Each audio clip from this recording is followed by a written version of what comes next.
Thank you for waiting. I finished checking your adventurer handbook. Here are your commission rewards.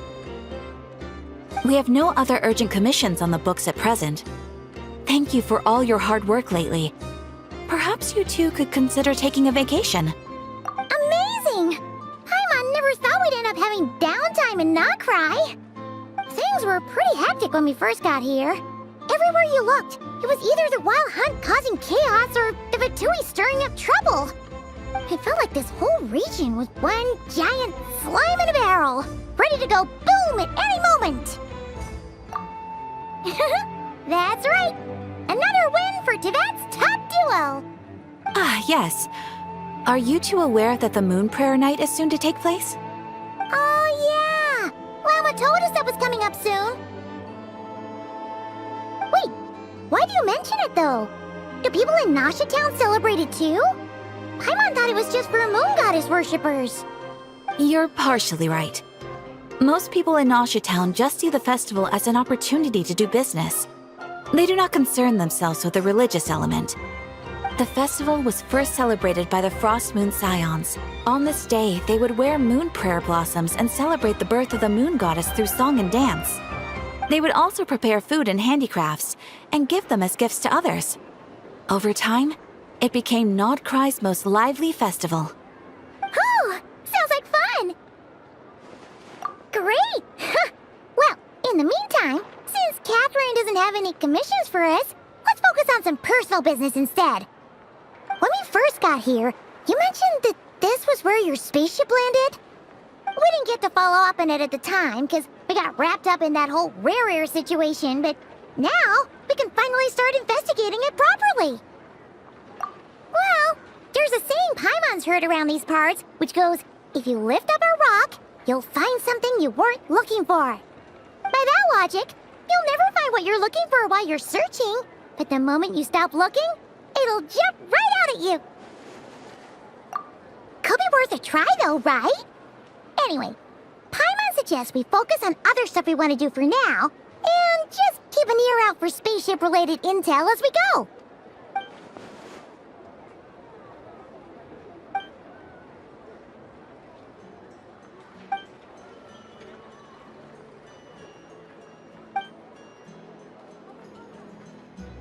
What's wrong? You look super serious all of a sudden. Huh? Paimon gets why you'd be concerned about Columbina, but what does the doctor have to do with anything? Oh, that's true. And now that you mention it, we're definitely overdue for a showdown with the Fatui. It is weird that he hasn't shown himself this whole time. What could he be up to? True. Paimon would much rather deal with Marionette anyway. She says the meanest things, but when it comes down to it, she doesn't seem like a bad person. Maybe it's the pressure of being a Fatuse? Especially as a Harbinger. Does she feel like she's gotta act tough to keep up appearances or something? But then, every time we headed out with Rarier, she always wound up having to repair Polonia and her other robots. That's gotta sting. Losing face always hurts more for people who care a lot about their image. She's probably still furious about it.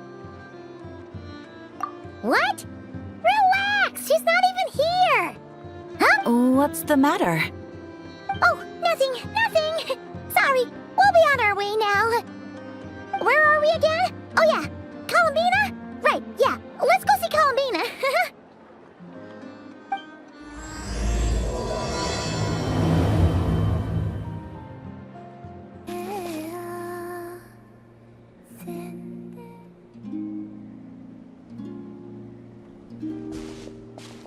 Hey, she's sitting up!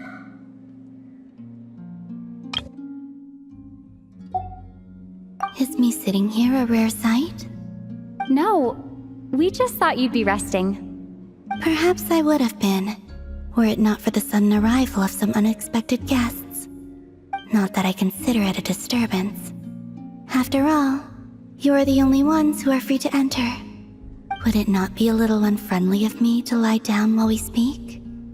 I didn't realize you put so much thought into little things like that.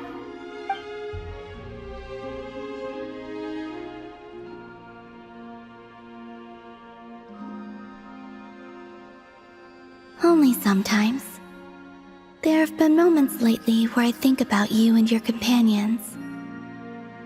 They are warm, mysterious, and cozy memories. Very few of my past memories are anything like that. They say that travelers return home bearing bags full of souvenirs. But my luggage was empty, and I believed it would stay that way. Return home? So, you're still planning on returning to the moon? Yes. This planet continues to reject me, reminding me that I do not belong here.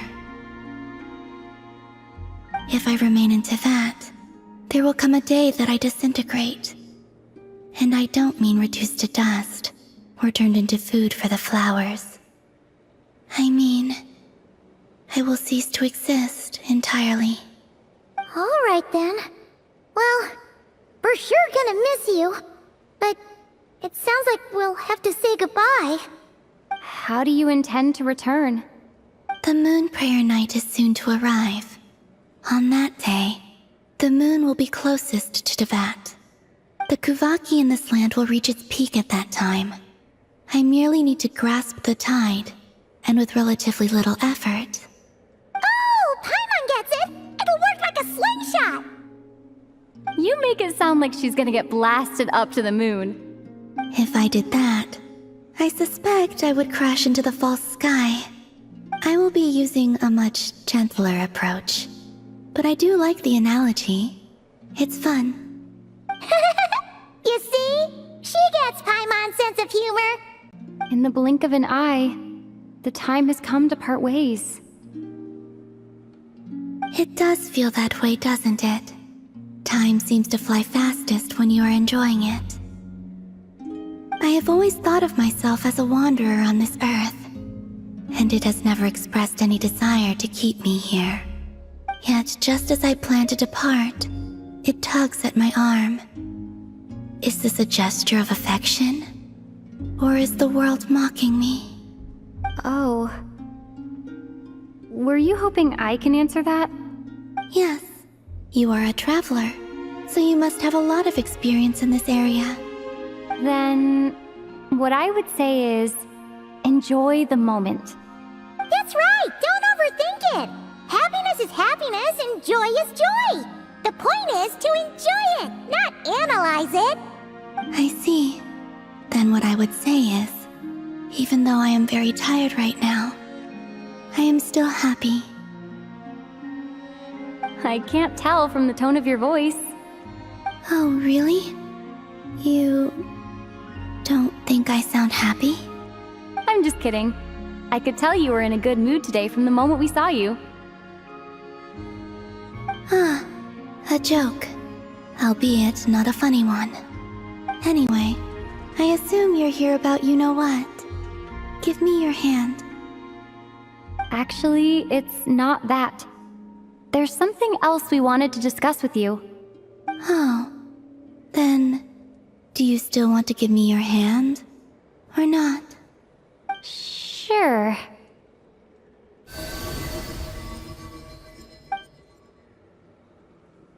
Thank you. So, I've heard that in the moon prayer nights of the past, people here would hold celebrations in the moon goddess's honor. Since you helped so much in our fight against the Reihir of Solnari, I think you deserve a farewell party before you return home. I haven't asked everyone else for their opinions on this yet, but I'd like to invite you to join the upcoming moon prayer night. I've never joined a moon prayer night before. I'm not sure what I would even do. Oh, don't worry about that! We take care of everything! All you need to do is show up. Of course, there's no need to force it if you're not feeling strong enough. It's just, this kind of felt like a golden opportunity. But they call me Kutar, and the Fatui have an arrest warrant out for me. I shouldn't appear in public right now.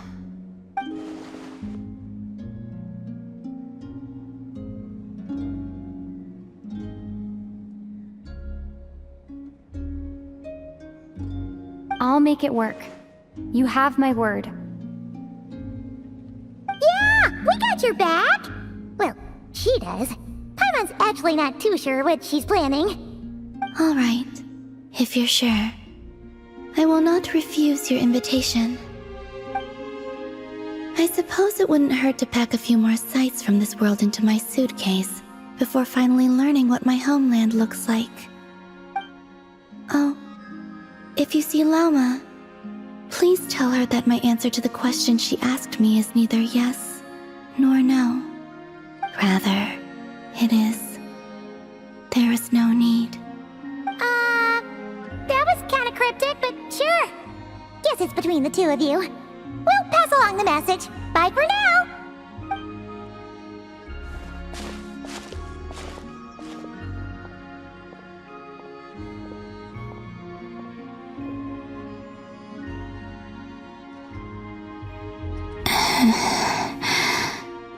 And also, I do not know.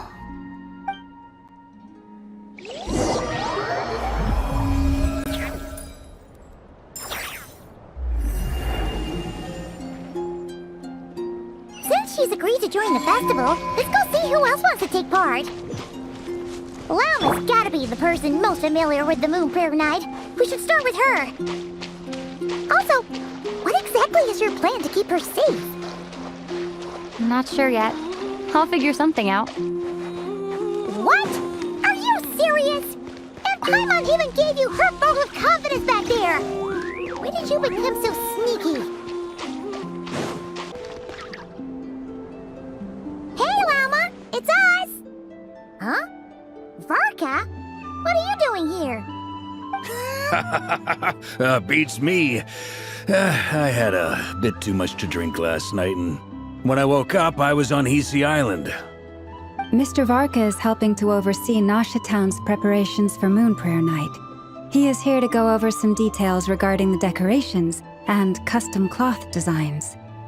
Right, yeah, that too. What do you mean, that too? Yes, celebrating this festival is a long-held tradition here in Nod-Krai. On this day, the crescent moon at the top branches of the verdant crest turns into a full moon, and the moon prayer blossoms bloom with a special radiance. Our people take these to be blessed omens. It's an especially welcome event coming off the back of all that nasty business with Rare. Everyone got put through the ringer recently, and now they're looking to turn their fortunes around. The big shots in town all agree that a big, lively celebration is just what we need to rebuild people's faith in this place. No wonder Catherine said that people weren't so bothered about the religious element. That's right. It's become more of a local custom by this point. The celebrations have little to do with whether the religious stories behind this event are true or not. Even the Frost Moon Scions are eagerly awaiting the coming of Moon Prayer Night, despite now knowing that their past beliefs were founded on a falsehood. That's fair. It's a bit like the Lantern Ride in Liyue. It's a chance for people to enjoy themselves, not debate the existence of the Adepti. Oh, one other thing! We just went to see Columbina. We went ahead and invited her to take part in the festival this time. Hope it's okay. Wait, so... you mean she agreed to it? Huh. That's quite a surprise. Then, I suppose that she intends to return to the moon on that day. Oh yeah! It's kind of a complicated process, but basically, it's like a slingshot. I understand. In truth, I had a feeling that she might make such a decision. Well, if Kuthar has decided to participate in the festival, we should prepare accordingly. Yeah, exactly. She was saying how it could be risky for her to show her face in public. We were wondering if there was any way we could hide her. Unfortunately, the people who carved the statues did an excellent job of capturing her likeness. It will be very challenging to hide a goddess whose face everyone is so familiar with. Darn! We may have bitten off more than we can chew here. Nah, don't sweat the small stuff. We can handle that. Huh? Are you saying you have a plan? Not as such, no, but the most important thing with a festival is to keep the mood light and your spirits up. You can't go preparing for a festival with those long faces. You'll never convince anyone to enjoy themselves. The Mondstatter spirit is strong with this one. As it happens, I agree with Mr. Varka. Let's start by making our appreciation for Kutar the beating heart of the festive atmosphere. And who knows, once we get the ball rolling, perhaps everything will just fall into place. Hey! Did you catch that? Llama said the thing! Or close enough at least. I'm looking forward to the Moon Prayer Night already. We have a festival in Mondstadt called Windbloom, and you can always tell which couples are celebrating it for their first time by the smiles on their faces. Big, beaming smiles like their whole face is glowing. And I have a feeling we'll get to see that same smile on the Moon Goddess's face at this festival. Not quite the same, surely. Anyway, I'll take care of business in the city, but I'll have to leave the decor up to you and the Frost Moon Scions. No one else can capture that traditional aesthetic quite like you guys. But lastly, there's the final key element that brings the festival to life: companionship.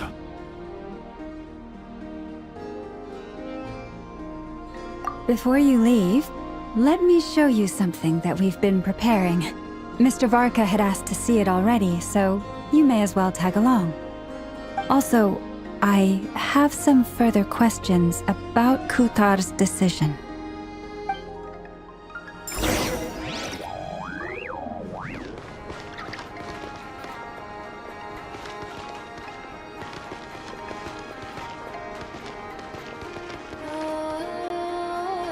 Huh! What's this? They sure look like they're having fun.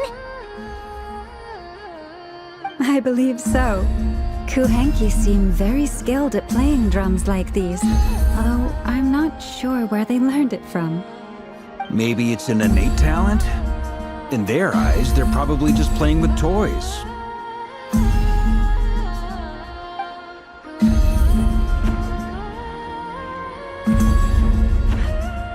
Luanatar! You want to play too? Yeah. She looks more confused than anything. Maybe we can teach her next time if we get the chance.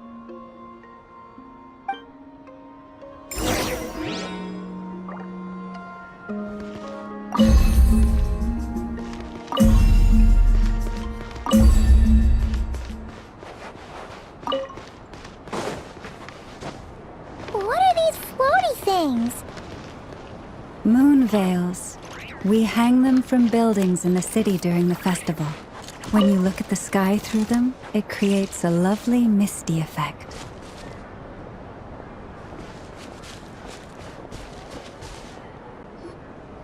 Everyone seems hard at work. They are preparing items for Moon Prayer Night. For instance, the sculpture being made over here, Mr. Varka and I were just finalizing the details of where it will be placed. Ah, there she is. I didn't know the finished article would be so large. Not to worry, though. All the necessary arrangements have been made. Just let me know once it's ready, and I'll get some people to ship it over. You have my thanks. And over here, we are preparing a very traditional confection. Oh, look at all these colors! It looks great! Can Paimon try one? Of course. I have a feeling you'll like it a lot. You bet! Sweets and treats are Paimon's favorite! If you included those in the Feast of the Moon, I bet Paimon would have joined the Frost Moon Scions by now. There will also be verdant crests like this present in Nasha Town during the festival. The timing of Moon Prayer Night is not completely set in advance. We make a rough estimate, then observe the changes in the verdant crests and moon prayer blossoms to guide us. As such, the wade itself is a fun feature of this particular festival.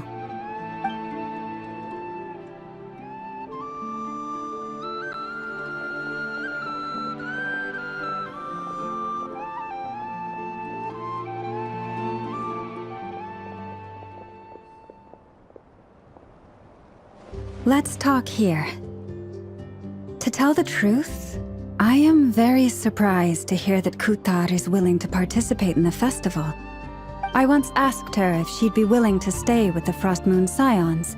I could introduce her to everyone, and we could be a family to one another. She did not answer, but she has not appeared here since. I took this to mean her answer was no. But if that were the case, she would not have accepted this invitation.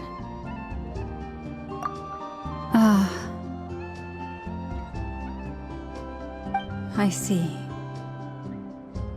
Maybe she is right. Maybe the Frost Moon Scions of today no longer need a moon goddess.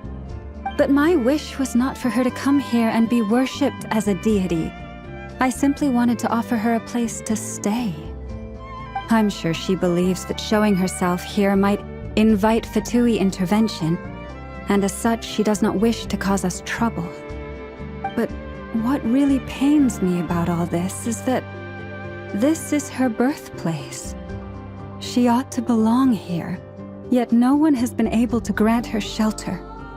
I think I'm qualified to weigh in here. When someone's about to depart on a long trip, what they need is blessings, not burdens. We should wish her the best, not make the journey harder than it already is. Anyway, she's agreed to attend, hasn't she? All we need to do is simply respect her decision. I see your point. Yes, she will soon depart after all. Our job is to leave her with some happy memories. Besides, who's to say her journey to the moon is a one-way trip? It's not like she can't come back and visit if she wants, right? Paimon agrees wholeheartedly. Festivals are all about having fun, so let's keep it simple. All right, I'm gonna head back to Nausea Town soon. Wanna come with? I'm guessing you have some other folks to visit there. Sure thing, let's go! Bye for now, Wilma! Thank you all. Goodbye.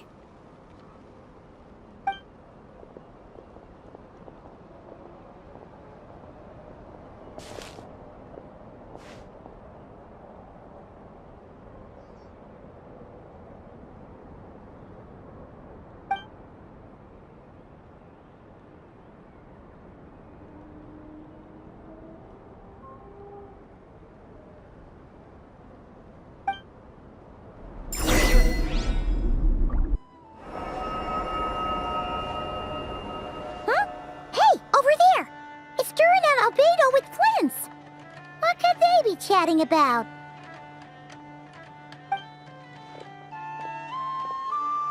Your guess is as good as mine. Ah, Grand Master, and the Traveler and Paimon. Hello there. It's been a while. Perfect. We have some new volunteers for our investigation.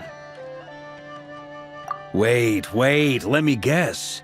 The righteous Lightkeepers are finally ready to hunt down the Abyssal Dragon? Haha. Yes, that too. Yeah, right. Oh, wait. Why does everyone keep saying that too? Well, to be precise, the facts match, but not the causality. Wait, so I guessed right? Half right. Don't act so impressed with yourself. Maybe I can explain. We ran into Mr. Flint's north of Nausea Town. At that time, we just noticed a few abyssal creatures out in the wild, but the strange thing was, I didn't detect any traces of abyssal energy on them at all. On closer inspection, we realized that they were not real monsters, but something akin to reflections in the water, or perhaps a mirage. Huh? What do you mean? Like, You could see them, but not touch them? Exactly. It was very peculiar. They roared and tried to attack us, but we could not make any physical contact with them. I think I've heard of things like that happening in Nod-Krai before, but I don't know much about it. Yes, it's a known phenomenon. Mirage-like illusions tend to appear in Nod-Krai in the run-up to Moonprayer Night. From a distance, they appear quite real. I myself thought that Misters Durin and Albedo were locked in battle with abyssal monsters when I first arrived. But after sharing intel and investigating a little further, we can confirm that these illusions are harmless. There is no great cause for concern. All the Mirage stories I've heard are either animals, rocks, or small houses. Abyssal monsters, though? That's a first. It's a first for me, too. So I'm planning to look into it further just to be on the safe side. I intend to inspect a few more locations. What about you two? Any plans? Alice contacted me a few days ago. She'd like me and Durin to assist her with an experiment. But we lost contact shortly after receiving the message. I'm sure that comes as no surprise to anyone familiar with her. We don't know when the wind will blow, yet when the wind blows, we will know.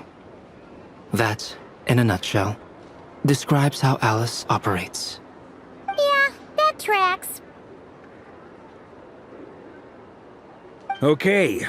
Well, I suggest we investigate this Mirage business in the meantime. It's piqued my curiosity, and I'm pretty sure I know someone who will already be 10 steps ahead of us. Well said. Right? Whatever's happening in Nod-Krai, she always seems to be the first one to know. Let's go see what she knows. We can invite her and her staff to the festival while we're at it.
You're right, I have noticed. There's certainly something a little fishy about this situation. Only a little, though. Records indicate that this phenomenon can occur in the days before and following Moonprayer Night. That said, it has always been a rare sight in the past. The odds of encountering these phantoms are similar to looking up in the night sky, happening to see a shooting star, and managing to make a wish before it disappears. But this time, either everyone's getting lucky, or they're appearing far more frequently than usual. Yehoda's out gathering intel as we speak. In the meantime, let me check off some points of interest. First, the Abyss. The ones we saw seem to be abyssal monsters. Indeed. But we have identified one location where many more of them have made an appearance. And not just monsters, but human phantoms, too. Given the scale and nature of the phantoms, it's almost as if someone's last memories are coming to life. Or perhaps the memories of multiple people. Oh. So you mean the phantom monsters are hunting down the phantom humans? Exactly. The phantoms can interact with each other, but we have no means of intervening. In addition, some of the human phantoms would seem to be from the very distant past. This is clear both from the clothing they wear and the stories they tell. They claim to be from Hyperborea, a name which I've heard from Lauma before. If this is true, it means they must be from 6,000 years ago. Did Paimon hear that right? 6,000 years? It sounds like this merits further exploration. That'd be a big help. I'll leave it with you, Albedo. My knowledge of ancient history is non-existent. I used to doze off every time the pre-Knights of Favonius era came up in class. It's quite a miracle that you were able to understand these phantoms' speech, given how long ago they lived. I suppose you're right. But I'll leave the archaeologists to ruminate over that conundrum. As an intelligence broker, my sole interest is in the value of the information I gather. Which, in this case, hopefully means earning myself some good favor with our dear Lady Moonchanter. So calculating. Whew, this intel broker logic always catches Paimon by surprise. Sounds to me like we could split the work up. I think the abyssal phenomenon is best left to Albedo, Flint's, and me. Agreed. It coincides with my duty as a lightkeeper. For my part, I'd like to understand the abyss better. Even a little knowledge would go a long way. This is certainly a rare opportunity to study the abyss. But even rarer, perhaps, is the chance to make contact with the ancients. The Curatorium will take the lead on investigating the Hyperboreans. We put in the work to learn what we know so far.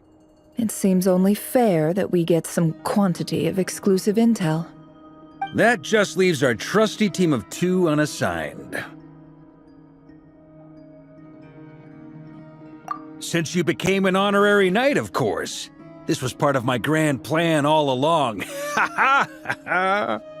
Oh yeah, by the way, we managed to convince Columbina to come to the Moonprayer Night celebrations. Would you and Yehoda like to join too? She agreed to that? Huh. Quite an achievement. Never underestimate the traveler, I guess. I'd be happy to join. No point shutting myself inside when the streets are all decked out. I doubt any clients will be visiting during the festival in any case. And Yehoda loves a party, so I'm sure she'll jump at the opportunity. No. No. No. No. No. No. No. No. No. No. Way to contradict me in front of... Wait. No, that's not what I have bad news, boss. So many people. All right, everyone inside. Quick.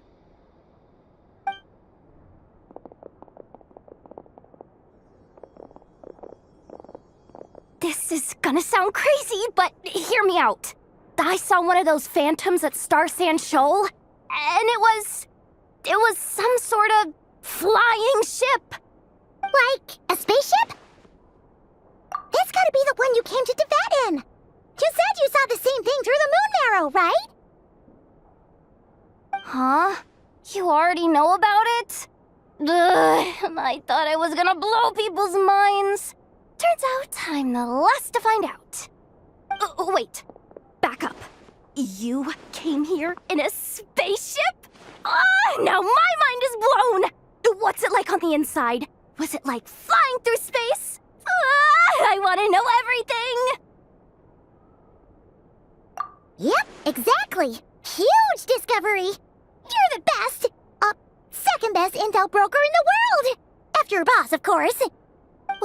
Wow. Really? Well, I don't know if I'm all that, but... I guess that decides where we're heading next. Come on, don't look at me like that. I know the spaceship doesn't have anything to do with me, but you don't want to leave me as the only one twiddling my thumbs, do you? Please? Fair enough. You can tag along. In that case, let's meet back here to discuss our findings once we're done. I wish everyone a productive investigation. You too.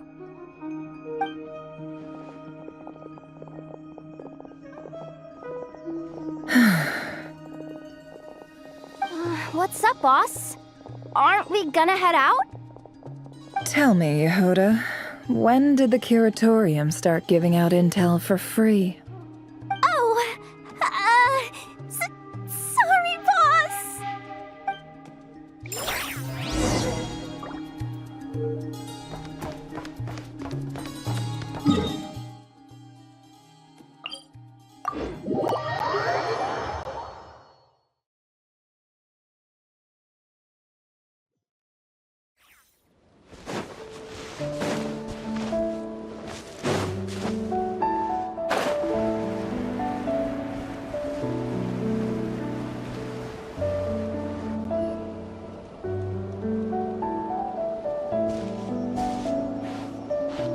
Wow, what do you know? Yehoda was right on the money. This Phantom really is your spaceship. But that's so weird. Why would it show up here? Is it some kind of projection? Or a ghost? Like, maybe it no longer exists. But somehow it left an afterimage? Ah, you're already here. Miss Lauma, what a surprise. I thought you were busy with festival preparations.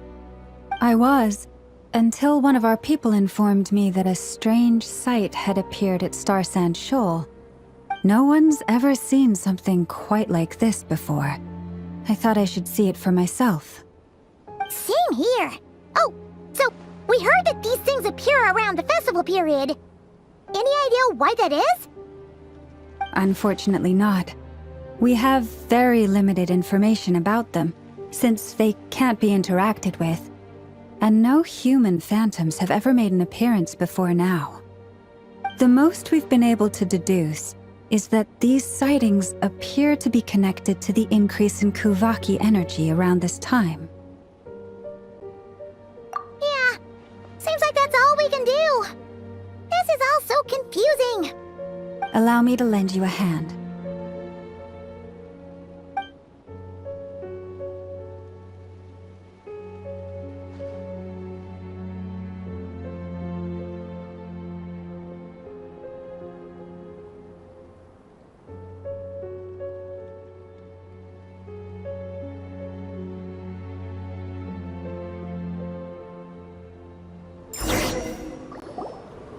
Everyone, our friend here should be able to provide us with some information. Is that a phantom rhymehorn deer? I've heard about how the Frost Moon Scions live in harmony with the animals and can even communicate with them. That's coming in handy now, for sure. Okay. Yes, I understand. Then how about this?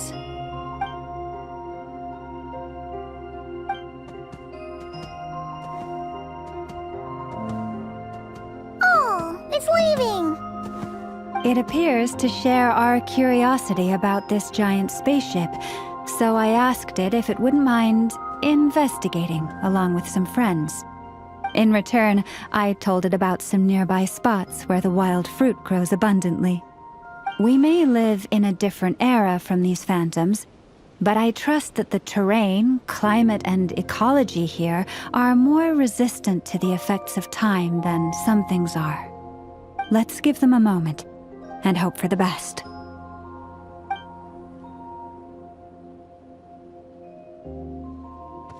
All back together? Must have been a lot of fruit. Indeed. Now let me ask them some questions.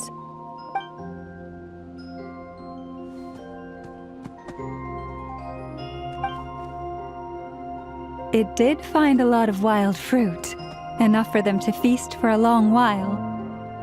This puffin circled in the air several times, but didn't spot anything out of the ordinary. Certainly nothing to do with the spaceship. Huh. Well, it definitely makes sense to get a bird's eye view. Indeed. Other than that, I was also thinking that the world these phantoms see is also different from ours. Oh, I get what you mean. The wild fruit exist in both times and spaces, but there might also be things that only exist in that space-time, which we can't see. Good point. Great thinking, Lauma. Blunthorn rhinos can use Kuvaki to shift great rocks. But this one says it couldn't get that ship to budge by even an inch. The sniffer mole tried too, but despite being a skilled digger, it could not get through. They say that the spaceship looks robust and undamaged. It seems completely impervious to any and all attacks. Whatever lies within is well defended from harm. So, just like us humans, there was nothing they could do about this spaceship either.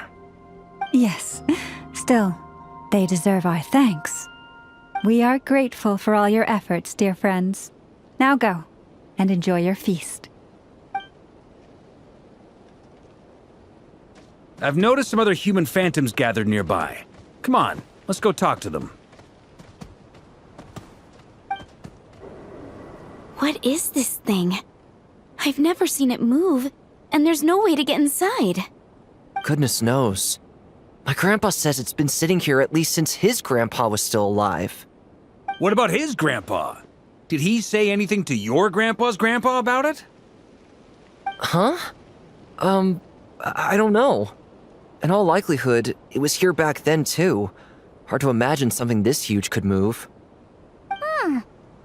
Guess that means that as far as they're concerned, this ship's been around a long time.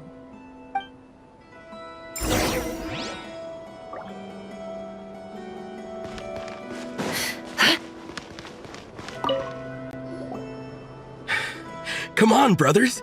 If we can get even a small chunk off of this thing, it's gotta be worth a fortune! Today is the day we strike it rich. Huh? You mean Paimon? Yes, brother, I shall join you. Let's make our fortune. We should go with them. What the? This thing is crazy tough. I can't even scratch it. What's it made of? Sorry, brother. Looks like we'll have to seek our fortunes elsewhere. Enjoying yourself? I was just seeing if I could influence this phantom's perception by playing. But nope, no dice.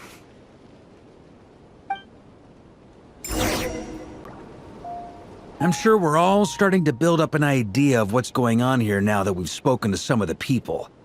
These phantoms are reenacting real historical events in Nod-Krai. It's almost like we're in some kind of interactive stage play. We can talk to the actors, but the plot is fixed and we can't influence it. It makes sense. History is set in stone. The objective facts of the past cannot be changed. Paimon totally thought you were just goofing around earlier. But actually, you were doing some serious investigating. Of course I was. Anyway, at this point, I think we're forced to conclude that although the Phantom spaceship is right there in front of us, we aren't going to learn much about it from these people.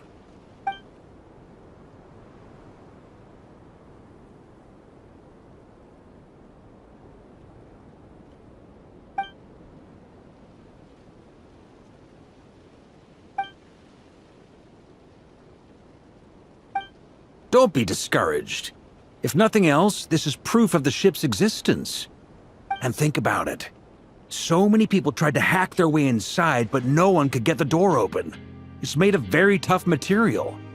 To me, that says that we'll either find the ship itself or the story behind it. It's just a matter of time. Huh. Every now and then, when Varka gets serious, he actually does seem like Grandmaster material for once. I wonder how the others are doing. Let's head back for now. Sounds good. Also, drinks are on me if Team Knights of Favonius is the first to finish. Wait, we have a team name now?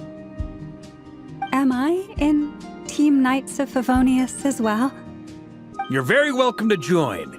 We've even got a cathedral ready for you. Isn't that technically blasphemy? You wouldn't dare make a joke like that if Barbados was in earshot. Nah, I'm sure Barbados doesn't mind a little harmless blasphemy once in a while.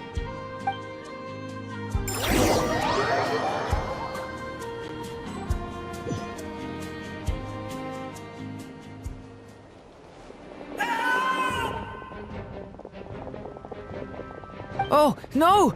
Get away! Oh.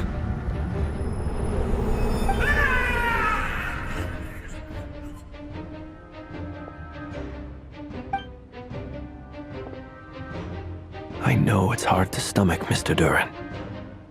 But as I'm sure you've noticed, there is nothing we can do to intervene in that which unfolds before us. But we have to at least try. And try you have.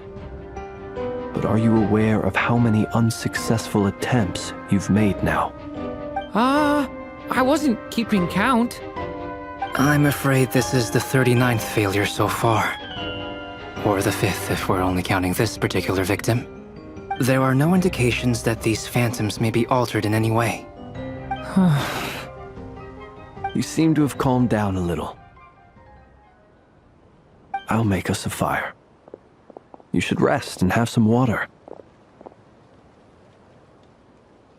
Feeling any better now, Mr. Duran? May I ask a few questions? Be my guest. What exactly are we witnessing here? What happened to those people? My guess would be that we are seeing Nod-Krai during the Conrian Cataclysm. Would that be accurate? Conria. That is correct. As you know, once the Abyss senses even the tiniest crack, it floods in and spreads like wildfire. There was a time in the distant past when it permeated all of Nod-Krai, causing immeasurable harm. The people paid a terrible price to heal this land. Then, 500 years ago, the whole of Teyvat suffered an abyssal disaster. Once more, Nod-Krai was dealt a devastating blow. I see. In the face of the abyssal onslaught, all were like grains of sand tossed around by a tidal wave.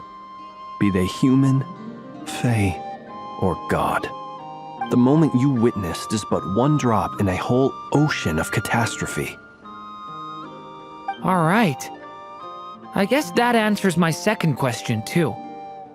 I wanted to know why there's nothing I could do to help them, and that's because what we are seeing is history. That would be my guess as well. As I understand it, history and fate are not all that dissimilar. The latter may be unseen to us, but both are immutable. Yes.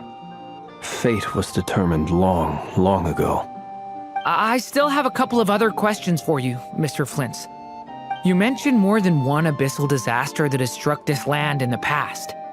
How can you be sure that what we're seeing is from the Conrian incident? And also, how are you able to stay so calm when you're talking about these events? From everything I know about you, you're not cold or ruthless, and you're not indifferent to the suffering of others. Alas, I am forced to show my age. I must be 600 or 700 years old by human measure. Wait, so you... One is not easily moved by history when one has witnessed the truth firsthand. I'm sorry. You needn't apologize. Your passion is a good thing to have. Treasure it, because someday you may find it in terribly short supply. Now, at the risk of offending you, I have a question in return. Your curiosity toward the Abyss, is it born from hatred or because you sense its call? I only ask because I kept a fragment of Rarir's body in my lantern for a short time. Specifically, his heart. So I know what a burden it can be to carry the Abyss with you. And I hear its power growling from somewhere within you. In my eyes, your mere existence is a miracle. My honest answer is... I don't know. I don't think I have the confidence to say for certain. What I will say is the Abyss is not the only issue that haunts me. Even before I became who I am today, the question dogged me constantly. Should I even exist at all? My doubts remain unresolved. But when we fought Rarir, something became a little clearer to me. Sometimes it is the darkness within us that allows us to achieve the impossible. I certainly got the sense from your 39 attempts that you were trying to achieve the impossible. It sounds like you've resolved to see the truth for yourself. Absolutely. In that sense, he and I are quite similar. Then I wish you every success. I look forward to the day of your transcension. Well, if everyone's caught their breath, I suppose we should head back. Oh, and one last thing. I'd appreciate if you kept our discussion about history a secret.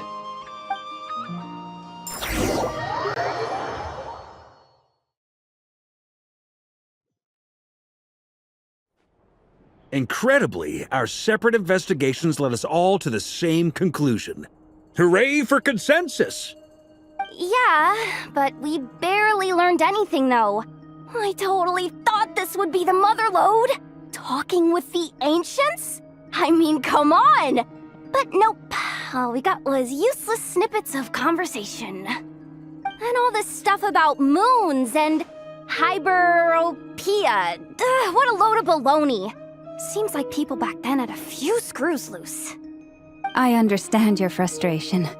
We found the same issue. Each phantom only showed a very brief moment in time. There isn't much value to be found in these miscellaneous fragments of a civilization's history, no matter how glorious it may have been. If there's a silver lining, it's that these phantoms are harmless to the present reality. They shouldn't get in the way of the festivities. Paimon agrees. And not just because it's the first thing she understood in this whole conversation.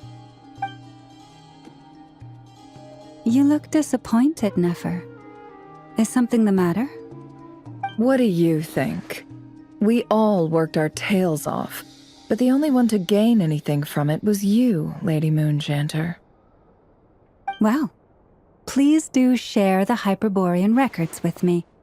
I will gladly inscribe them in our people's documents. Oh, duh! Yeah! That was it! Hyperborea! Hyperborea. I'm serious.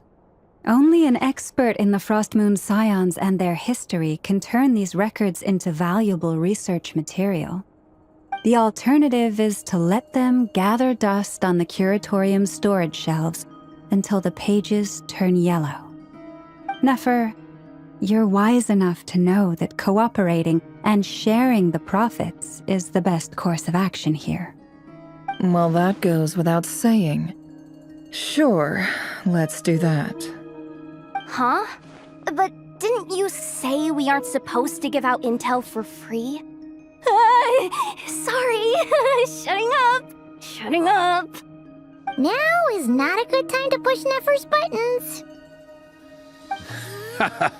Anyway, back to Moon Prayer Night. I'm thinking that we should prepare something a little special, aside from the usual decorations and so on. You mean a parting gift? Can't go wrong with food.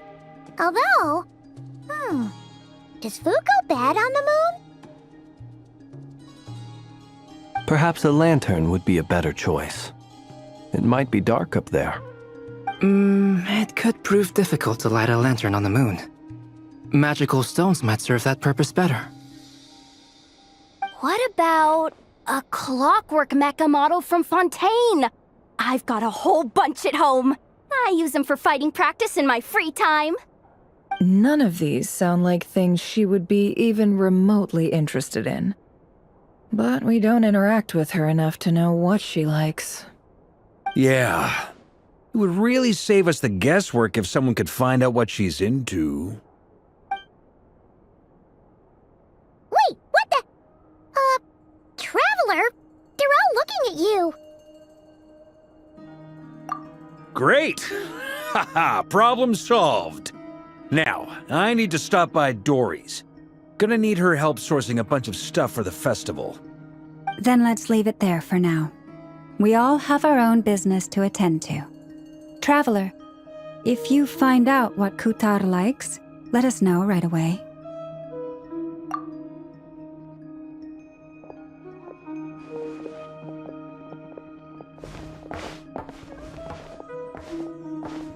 Is something the matter?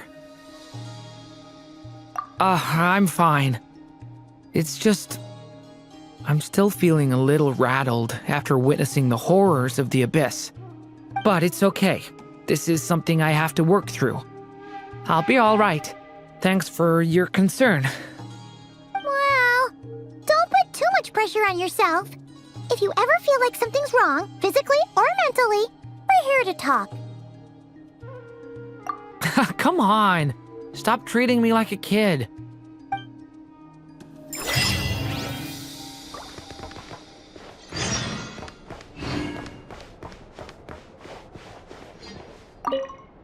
You should get going. It's important that we ascertain what Kutar likes.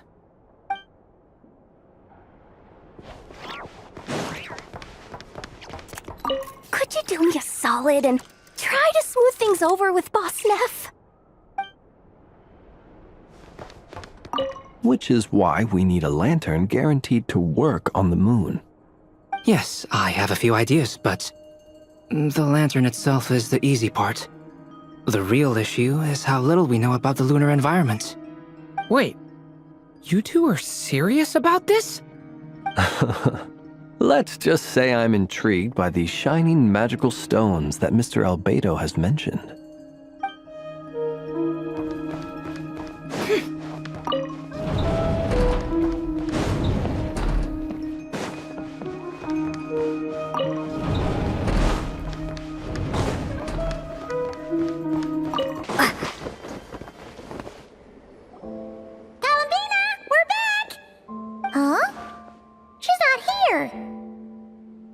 Weren't there a few Kuhenki here last time, too? Where did they all go? Walkies? For Kuhenki? You're not pets, you know. Oh, well. Looks like we just came at a bad time. Let's try again tomorrow. There's still a few days until Moon Prayer Night, so we're in no rush. Besides, she needs time to rest anyway.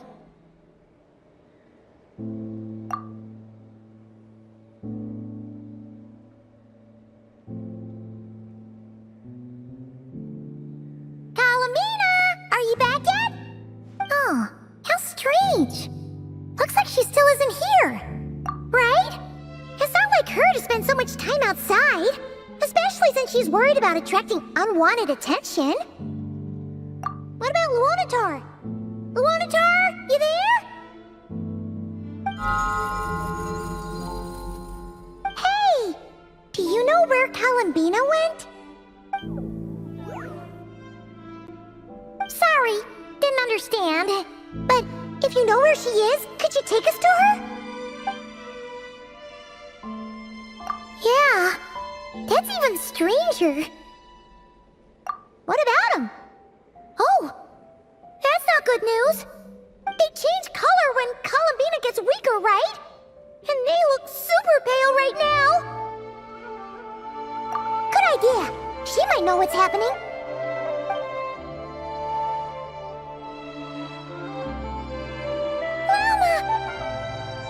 Ah, it's you. How is Kutar? Is she okay? No, she hasn't. I came here to check on her after I noticed the flowers had changed color. Based on past precedent, she must be very weak right now. Even getting up to walk would be a struggle. It seems unlikely that she wandered off outside. Not to mention that she doesn't do that at the best of times either. So yeah, this is super weird. No. Very few people are in the know about Kutar's whereabouts.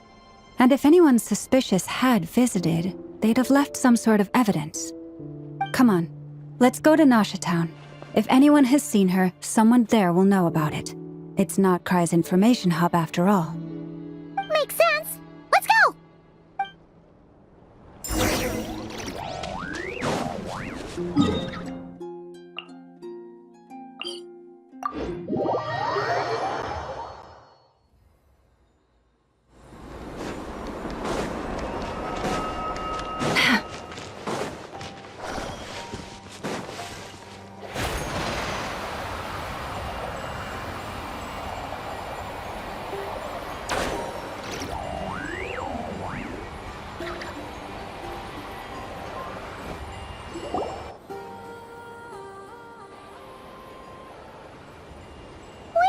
human.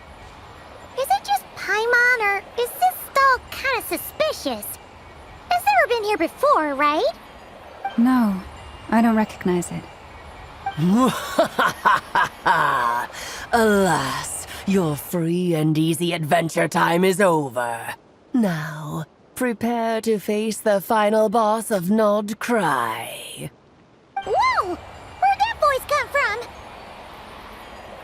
Not sure, but it's definitely hostile. No, not that way. The final boss is right here. The sniffer mole? That's the final boss? Surely not. Also... Okay, the jig is up. I'll stop teasing you. Turn around. I'm right behind you. It seems I've managed to leave quite an indelible impression, even though you've never seen my face. Ah, nothing could make a great mage more pleased with herself.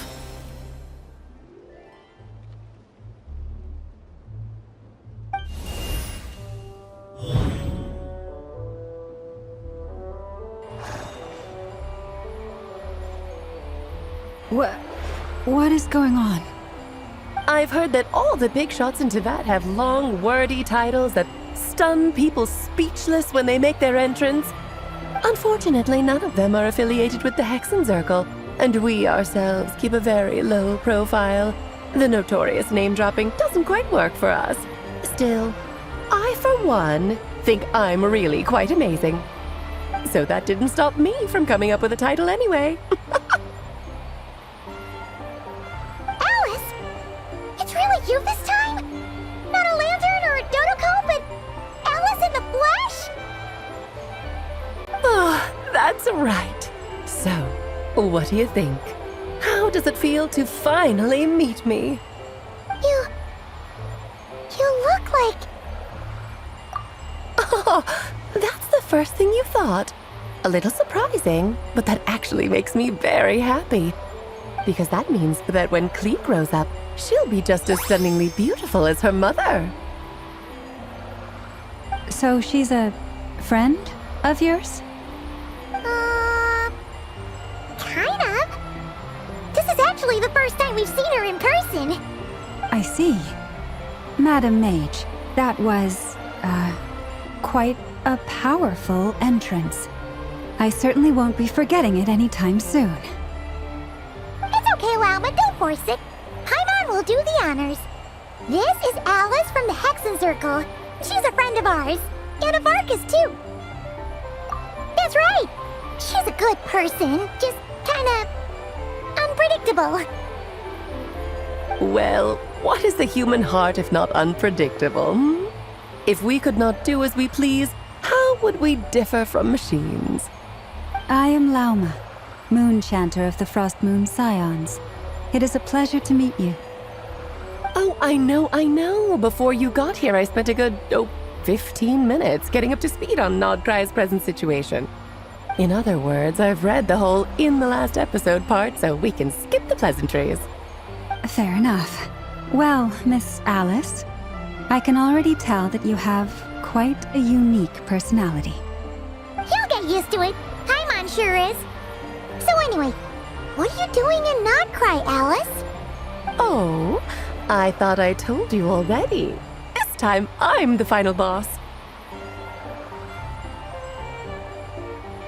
And what a formidable foe I shall be. Powerful, confident, decisive, and good luck finding my weak spot. You will never succeed.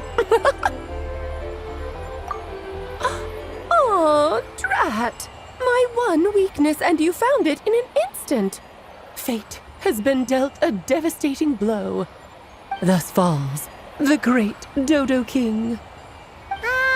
Why are you playing along with this nonsense? For funsies, of course. What's wrong, Paimon?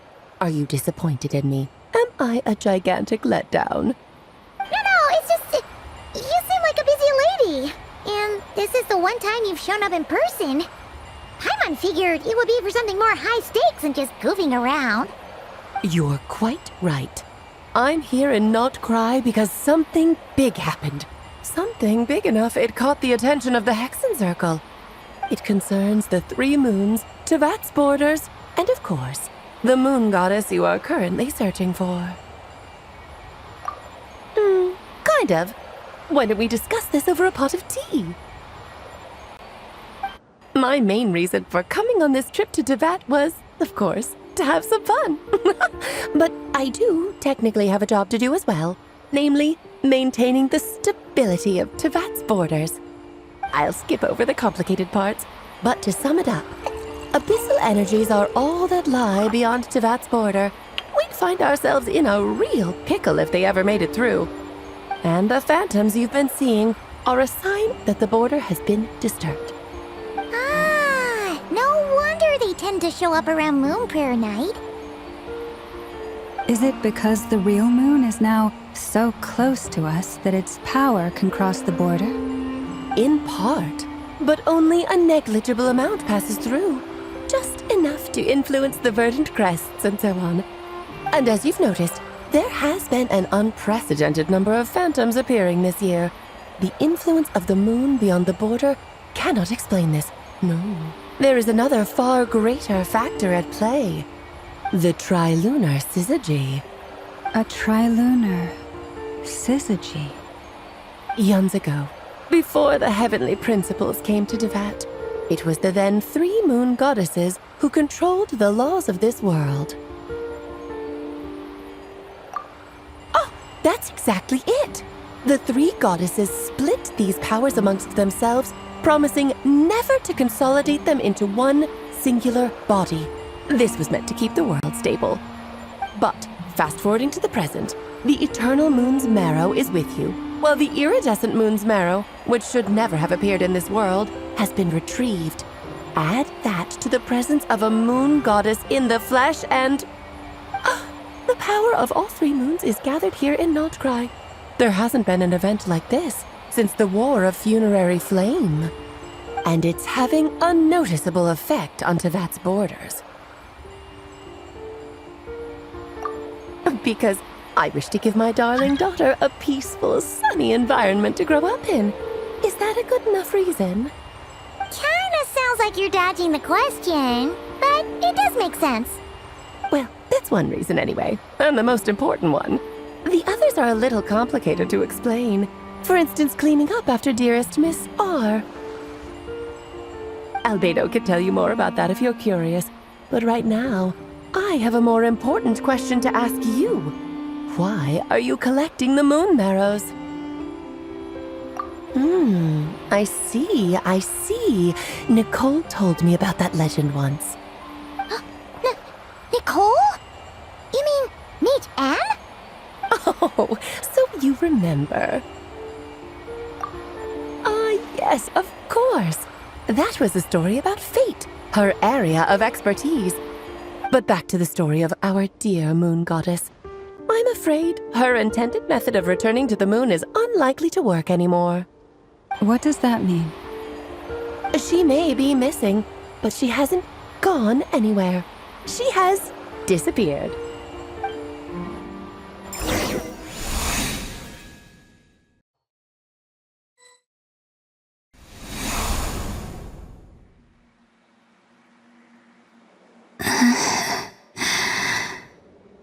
My body is so heavy. Wait, no. It's my mind that's heavy. My arms and legs are as light as a feather. What's happening to me? I feel drowsy, like I've been asleep for too long. Is it daytime or nighttime? Is the moon out? I think I'll go for a walk.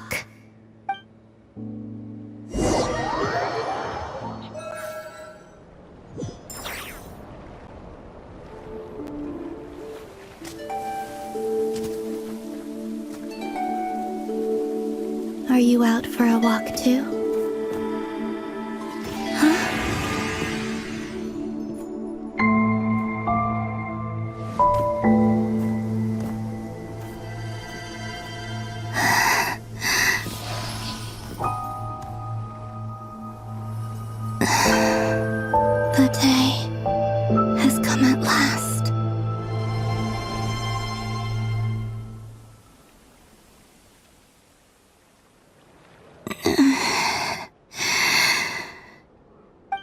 grown so weak that I can't even sustain my physical form.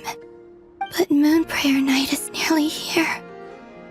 I was so close to returning home. Death is near. Is this how it ends for me? Will I return to the moon after I disappear? Or... I don't want it to end like this. So far, at least, I still exist. Even if not physically, I can still feel. But as my power wanes, I'm sure that too will fade. I suppose I might take one final look at this world. The world where I was born.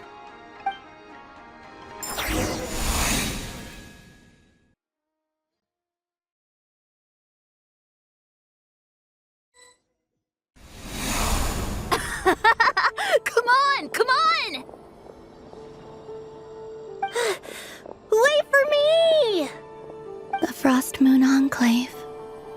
How much it has changed since I was born. These decorations, they're so heavy. It's times like this when you kind of wish men could be priestesses and acolytes.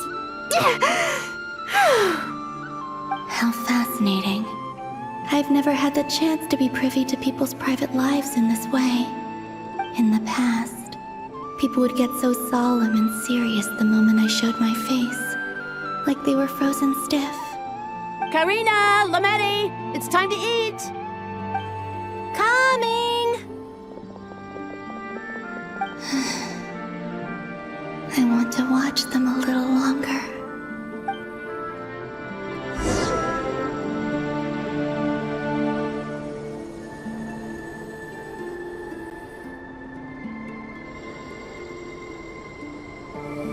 So just fill these balloons with air, right? Yep. Try a couple now to test things out. The rest can wait till Moon Prayer Night. Think fast. Rita! Teasing an acolyte of the Frost Moon Scions?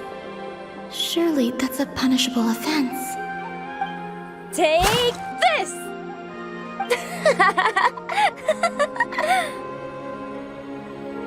Huh? Alright, enough horsing around. Lady Lauma gave us a task. We should get back to it. The task is just to check that the balloons don't leak, right?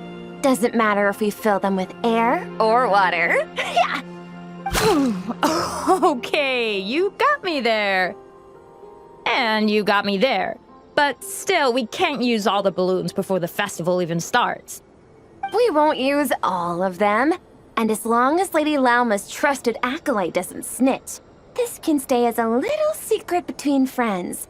A couple more can't do any harm, right? Oh, you menace. Then, think fast! Is pumping a balloon full of water really so much fun?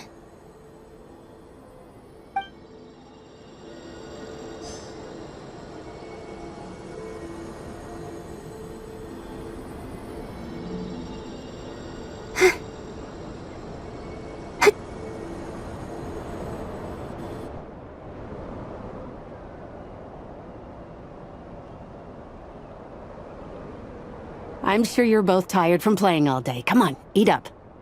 A plain, humble meal.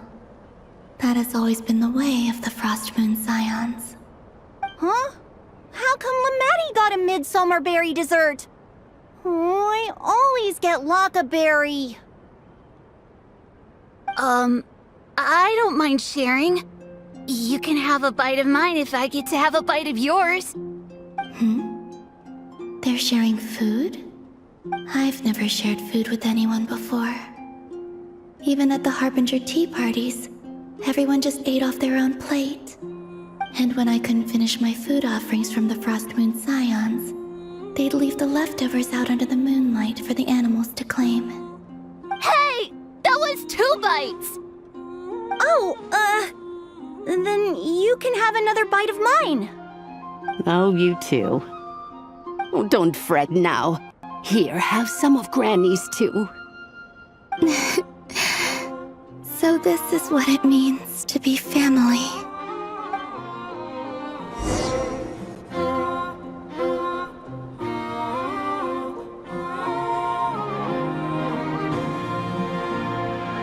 I'm seeing so much that I'd never usually get to see. They'd never act like this when I was around. It's nice, being able to just watch people in peace in these final moments. What a rare opportunity. I think I'll go take a look around Nasha Town, too. Maybe the Traveler will be there.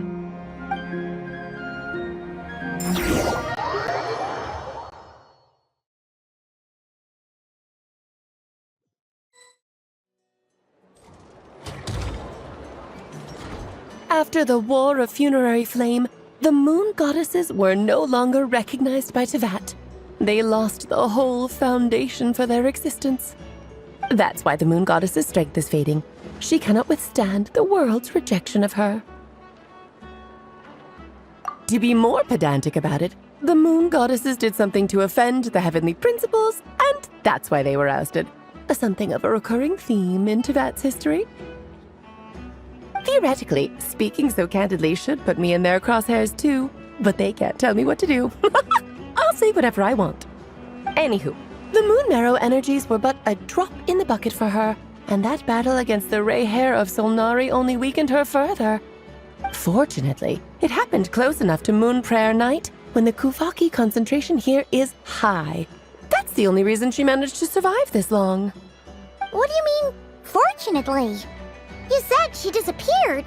We're too late. Oh, what a headache. I thought this was all common knowledge. I guess I have some more explaining to do. Okay, buckle up. It's time for another lecture.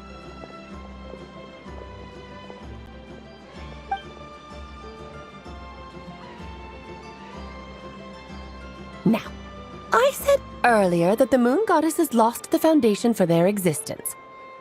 The reason for that has to do with the natural order. Basically, the rationale for their existence in Tevat was lost. The same logic applies to the present moon goddess too. Consider her existence so far. Her comrades in the Fatui called her Damselette. And she was worshipped as Kutar by the Frost Moon Scions. But these connections have now been severed, whether by her hand or yours. So, the rationale that once sustained her existence is now gone. Wait, we did that to her? Oh, well, strictly speaking, yes. But let's not start pointing fingers, shall we? I'll only end up as the big bad villain, and that's not the kind of final boss I want to be. Of course I do. I'm only the greatest mage in the whole entire world. Now, if you wish to find your moon goddess, there are 2 problems we need to solve. Firstly, we'll need to strengthen the connection between her and Tevat, at least enough to sustain her until Moon Prayer Night. Strengthen her connection. But does that mean I'll have to rally all the Frost Moon faithful behind this? I'm afraid a bygone faith and a former home won't be of any help to her now. Do you know her name? Her name? Oh, yes. Names are very important things. A name is a fundamental concept that anchors one's entire existence. Then your first job is to find it. As a moon goddess, I'm sure she must have a name she identifies with. Neither Columbina nor Kutar is her true name, and she's never really accepted either of them. So, finding out her real name is enough to sustain her existence? Yes, I know it sounds like a small step, but every journey begins that way. So for now, that's all we need to focus on.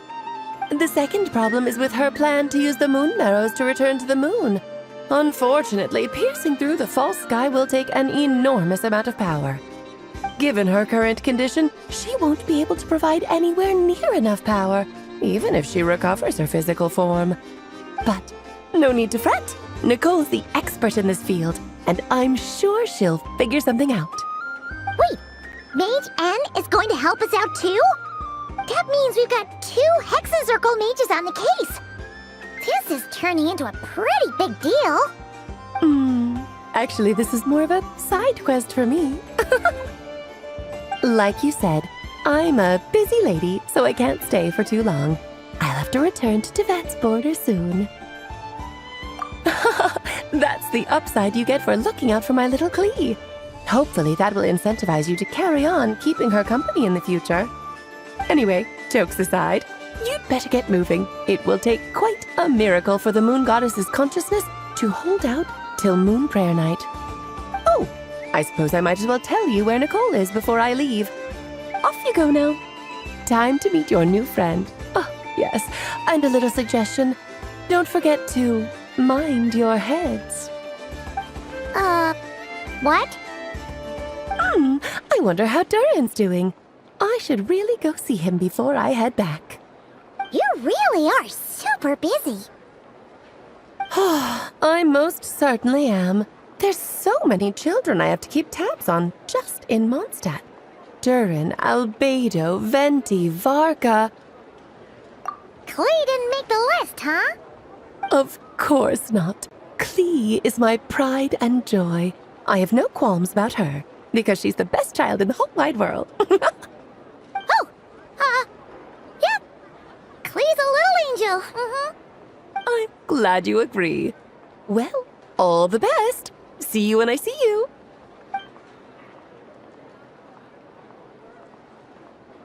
She left in a hurry.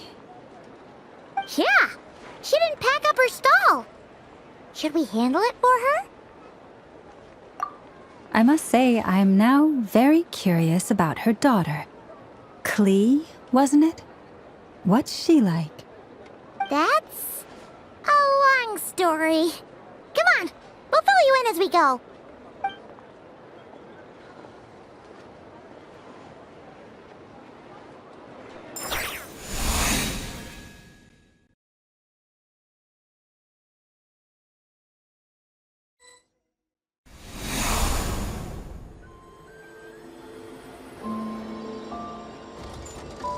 What a lively place. I've never experienced Nasha Town like this before. Hey, you old geezer! Your hammer's rusted through! Who are you calling old geezer? Are they quarreling? I'm looking right at him! You've really gone downhill since giving your daughter free rein in the workshop. Can you even swing a hammer anymore? It shouldn't take you days just to fix a single chair! You might as well use that hammer to massage my back for all the good it's doing. Don't run your mouth, or you'll get a back massage that'll put you in bed for the rest of your life. Look, the materials haven't arrived yet, all right? You know how busy it gets in the days before Moon Prayer Night. I'll bet you send all the materials to your little princess. Blood's always thicker than water, huh? All right, you've made your point, Uncle Koski. As soon as the materials arrive, fixing your chair will be the #1 priority. And Dad, if you've got time to chat, why don't you lend me a hand, See? Lolka knows what the score is. I guess they're friends. But the way they spoke to each other was so ugly. Then again, it wouldn't be the first time I've seen something like this. Columbina! Sing outside my door in the middle of the night one more time, and I'll unscrew your vocal cords. You hear me? Oh, Zandrone.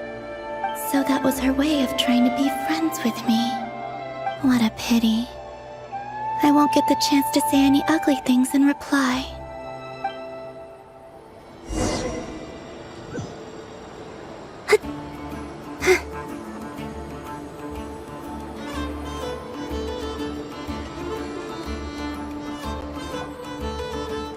Hey, Have you decided what to give her for Moon Prayer Night?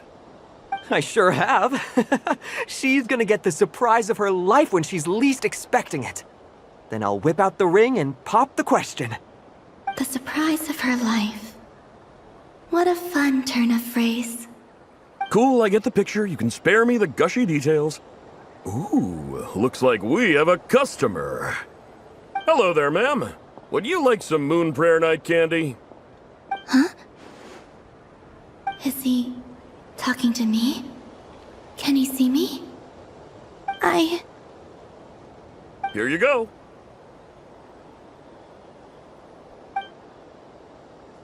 Oh.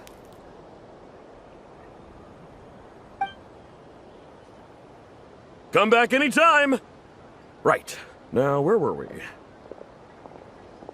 I don't know why, but I still held out hope.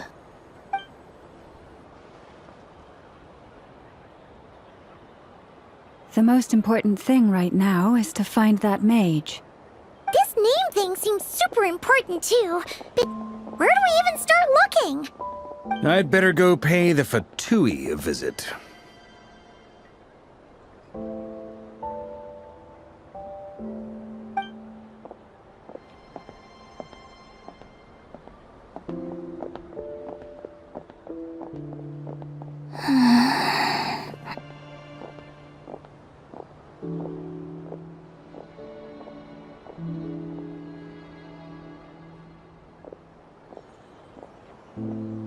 Columbina?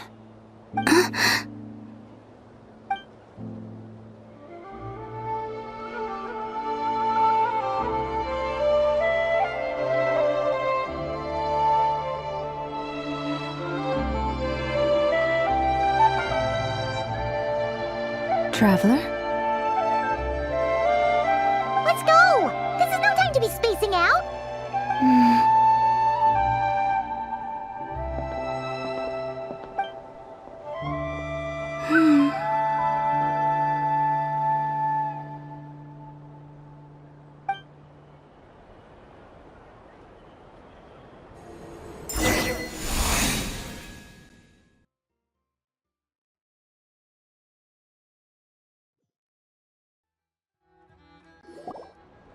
Where are they going? They mentioned a mage and a name? So, Mr. Varka, are you acquainted with this Nicole? Or should I call her Mage N? Not really. We've never met, though she has come up in conversation. From what I've gathered, Alice kinda took Nicole under her wing. Taught her how to speak in a more ladylike fashion, that kind of thing. Huh. Hard to imagine Alice as an etiquette coach. Yeah, Alice is a larger-than-life personality, I'll give you that. But then again, that's why she's able to draw such an eclectic mix of people into her inner circle.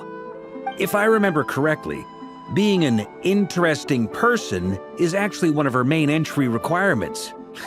So, if you ever wanted to join the Hexenzirkel, I'm sure you'd both be eligible to apply. Hey! Don't go around making promises on Alice's behalf! I wouldn't dare. I'm just trying to paint a picture of the Hexenzirkel for you. Okay, sure. Anyway, since none of us have ever met Nicole, how are we supposed to find her? We can't just go up to every woman in sight and ask, "Hey, are you Nicole?" Maybe something she's wearing will give it away? Like, a windbloom pinned to her chest or something. Wait a minute. Alice never said Nicole was from Mondstadt. Oh, true. That would be... this young lady, then?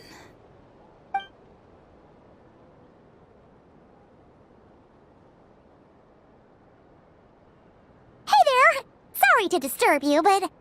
are you Miss Nicole?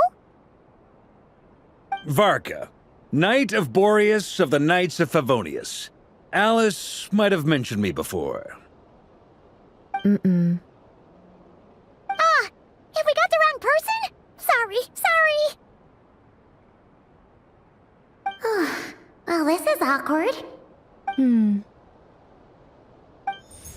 I shook my head, I meant, no, Alice hasn't mentioned you before. Huh? Where is this voice coming from? My apologies. For certain reasons, I am unable to speak. This is the only way I can communicate with you. It might take some getting used to, but I hope you can understand. Hey, it's fine. I'm more shocked by the fact that Alice never speaks about me.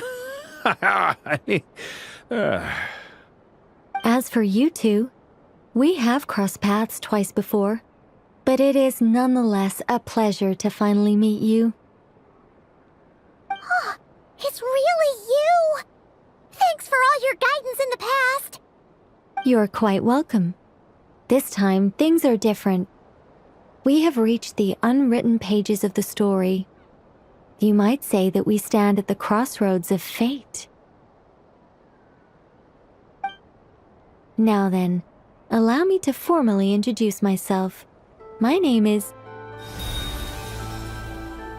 No, stop! Alice! I can't believe it! I had a whole speech prepared. I'd agonized over every single word. She always picks the worst moments to ruin other people's plans. I'm so sorry about that. Alice took the liberty of devising some bespoke self-introduction magic for each member of the Hexen Circle. But I could have sworn I deleted all of the triggering conditions for it. How did it bypass everything? Oh gosh, this is so embarrassing. This is a very different side of Nicole than what we're used to. Is she not used to face-to-face interactions? Don't worry about it. We've seen that introduction magic once already, so it wasn't too much of a shock. Please go on, Miss Nicole. We'd love to hear what you have to say, or, well, communicate. Huh? Are they talking to this lady? But... Will you all promise to forget that horrendously embarrassing introduction? Sorry? Embarrassing? When?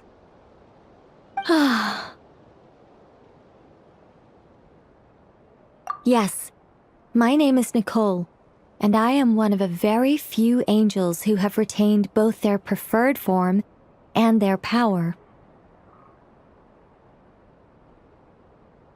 The Traveler and Paimon should be no strangers to this concept. There is another of our kind in Natlan.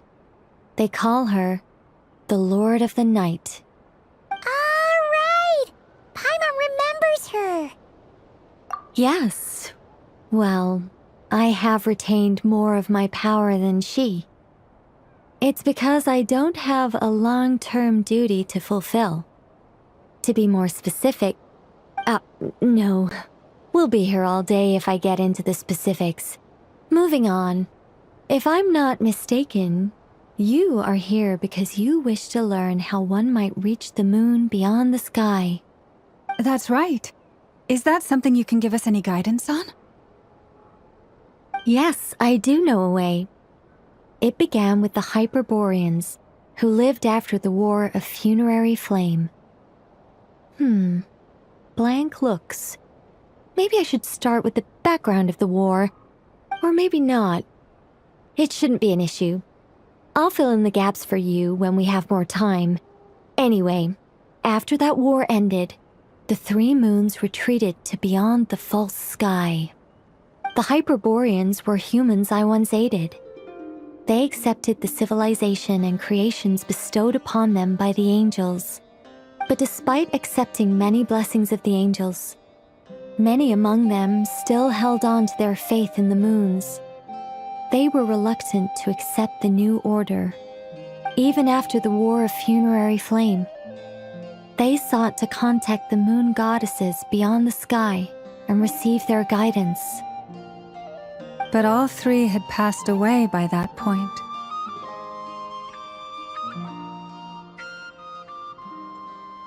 This mage has a unique method of communicating. Is she talking about the moons? Yes, but they did not know. And so, still they prayed for the moon goddess's mercy. After building titanic structures that consumed vast amounts of Kuvaki, at last they glimpsed the moons and heard their voices. But of course, they were gravely disappointed, for it was then that they realized the 3 moon goddesses were dead. Oh, that's such a sad story. It is. Humanity was in a very sorry state at that time. The angels who had once aided them were gone, and the war of funerary flames had left them homeless and destitute. Just a second, I gotta ask. How relevant is all this history to the task at hand? Well, I mean, it's...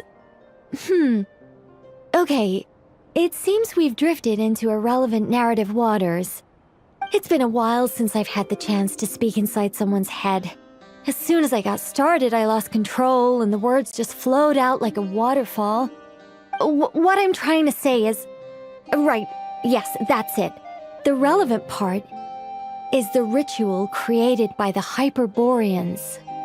The fact that they bypassed the false sky and saw the true moons implies that they successfully built a connection between Teyvat and the outside world.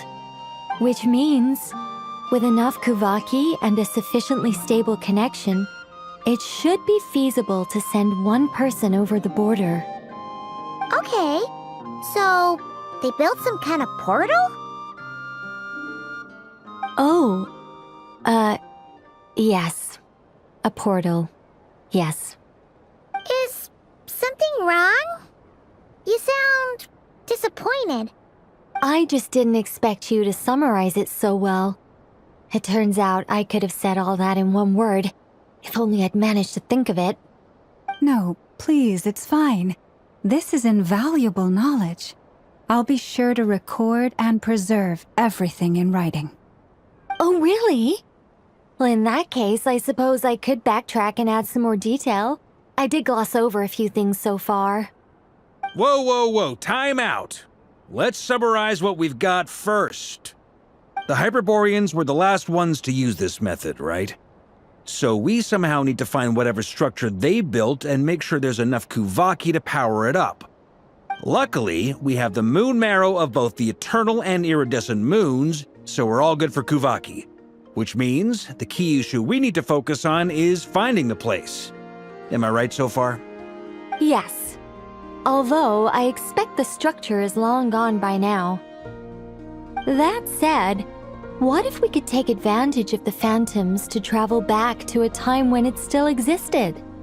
Well, travel back isn't quite accurate. It's more like we'd be creating a handshake between 2 points in space-time. We wouldn't even have to pick a time when it still existed. It could just be a time when it still appeared in phantom form via projection, or we could project our own phantoms, fold them together at...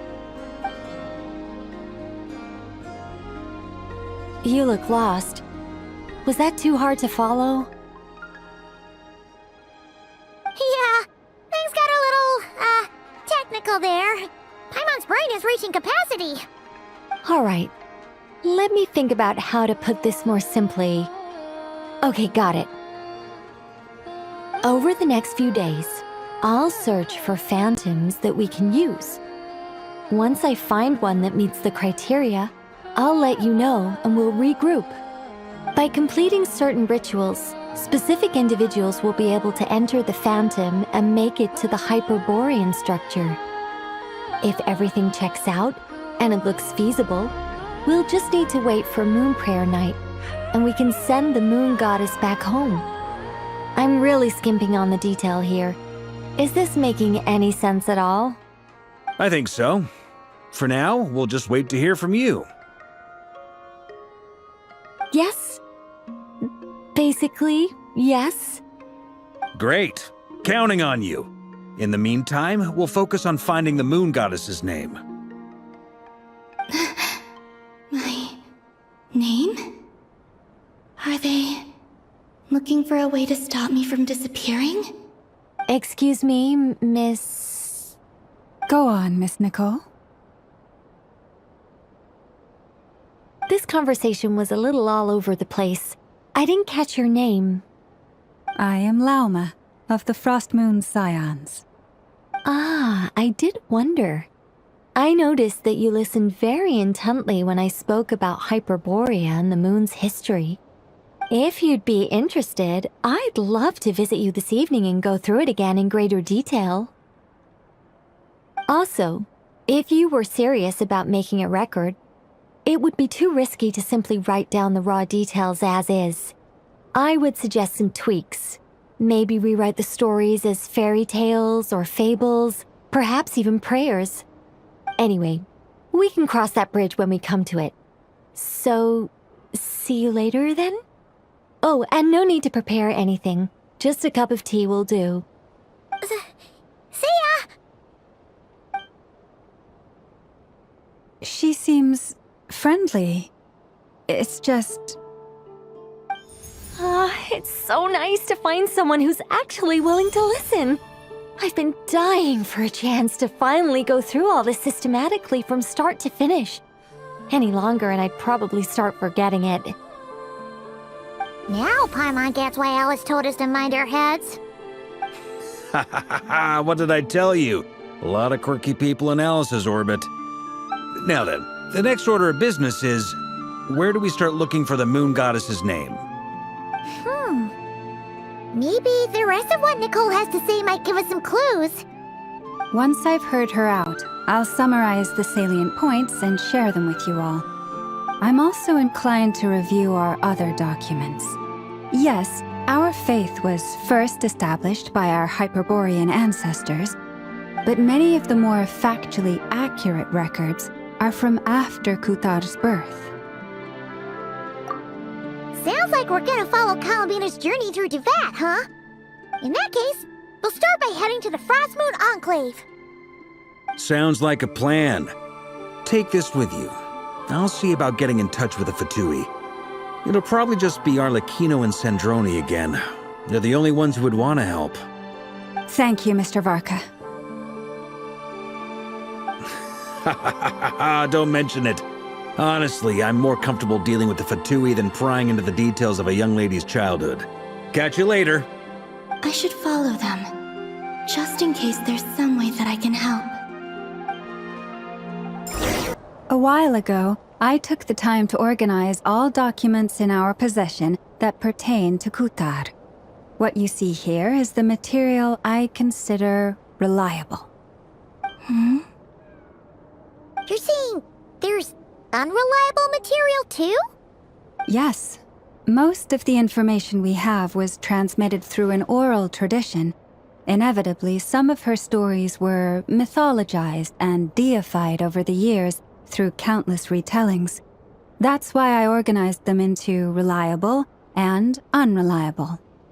There's no sense seeking answers in history unless we can ensure the veracity of the historical record. Makes sense. All right, let's take a look through.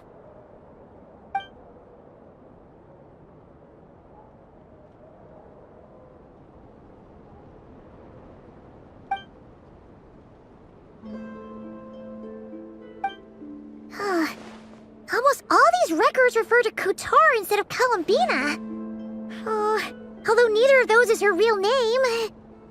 Paimon's not sure what point she's trying to make.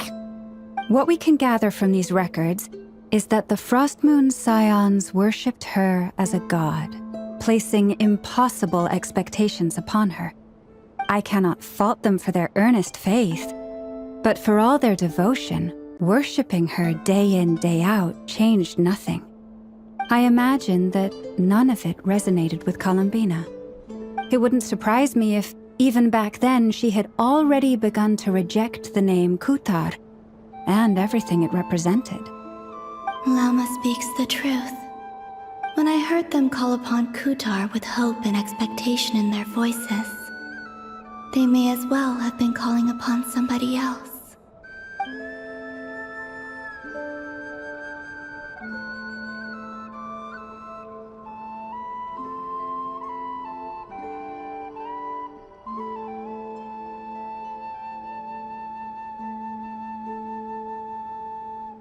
Well, that's a bit complicated.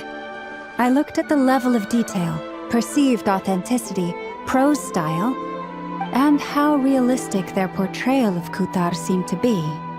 Amongst the Frostmoon scions of today, only I know of her existence, and I alone have spoken to her face to face. As such, I know that there are certain things she simply would never do. That being said, I have sensed some changes in her lately. Changes? Me? Oh, seems like this is getting us nowhere. Oh, for what it's worth, why don't we check the unreliable sources too? Sure. Give me a moment.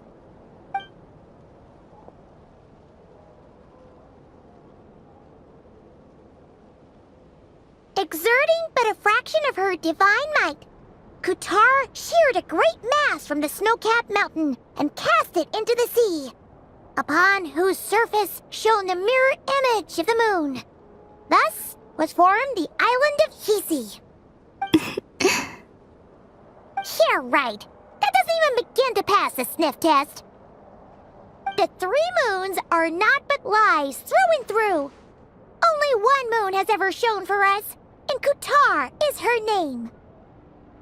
The vast majority of ancient texts are filled with fanciful tales like these.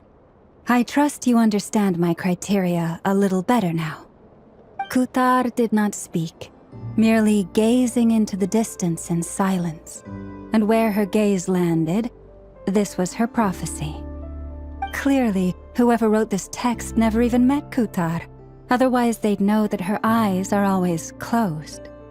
What about you, Traveler? What are you reading? Come on, let Paimon see. The child wished to build a wooden nest with which to shield a fledgling bird from the cold. But being so young and lacking in strength, the child could not snap the branches from the trees. Kuthar was passing by. Upon seeing the child, she summoned forth a Kuhenki, who built a beautiful nest for the child. I remember that.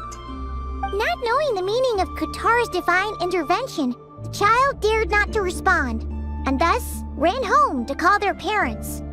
But Kuthar was gone. The moon chanter declared the event a miracle and took the nest as a relic, placing it on high for all to see. The child was named as one favored by the goddess, and was greatly respected amongst the people. Yet, no further miracles were bestowed, and this matter was forgotten in but a few years. Huh. Any thoughts after reading that?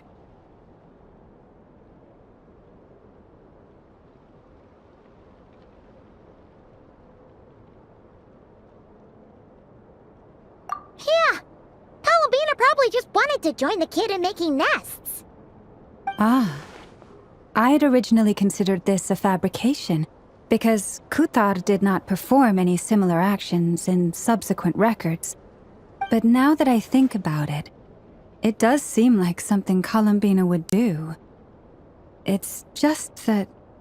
She didn't know how other people would interpret her actions.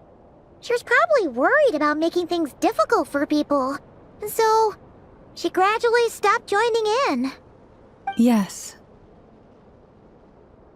Oh, that's so sad.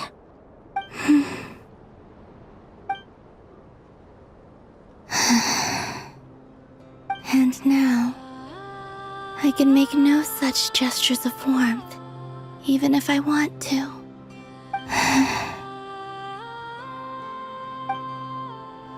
Still no name. It's a bit of a shame. But we did learn some interesting stories. That's gotta count for something. Barca said he was gonna set up a meeting with Arlecchino and Sandrone, right? Let's go back to Nashi Town and see how he's doing. Let's see. There's Barca. Oh, and it's Durin and Albedo too. Yeah, this is pretty much the same place we bumped into each other last time. I convinced them to stick around a little longer. We were all waiting on people, so I figured having a little company would help pass the time. Ah, so you've been waiting for us? Does this mean that you've already arranged things with the Fatui? Sure does. Now you're back, we can go meet up with them together. How'd your investigation at the Frost Moon Enclave go? Well, we didn't find out Columbina's true name. But apart from that, it went pretty well. Aha, just as well that I didn't tag along then. I'm sure our moon goddess wouldn't want every man and his dog knowing all about her private life. Still, desperate times, desperate measures, I guess. Someone had to do it. So, Varka was waiting on us, but what about you two? Are you waiting for Alice? Oh, no, we already met with her. We discussed that experiment I mentioned to you last time. Oh, and she also handed me this communication device. That's right. I understand she informed you about the relationship between the phantom phenomena and Tevat's borders, yes? She wants me to help her with some more experiments on that front. She said that she'll contact me through this device with more information. Ah, I see. Following instructions and making observations. Pretty common research method. Takes me right back to Albedo's lab. Wait, then who exactly are you meeting? Someone you know. Albedo's met him too. But I don't think Miss Lauma or the Grand Master have been introduced. Introductions are overrated, especially in cases like this. It's you! So, it's not like the Academia has prohibitions against going abroad. Also, I applied for leave. I've been writing to Hat Guy since obtaining a human form. I've already brought him up to speed on everything that's been going on in Nod-Krai. Hat Guy? Turns out, I actually have heard that name before. Oh? Then why did you react the same way I did? I only knew the name, not the fella. But since we're all here, let's do some introductions for what it's worth. I'm Varka, Grand Master of the Knights of Favonius. Lauma, Moon Chanter of the Frost Moon Scions. And I'm a Driosh from the Vahumana Darshan of the Sumero Academia. Hat Guy. Good to see you again, Mr. Guy. I believe we last saw each other on the boat ride here.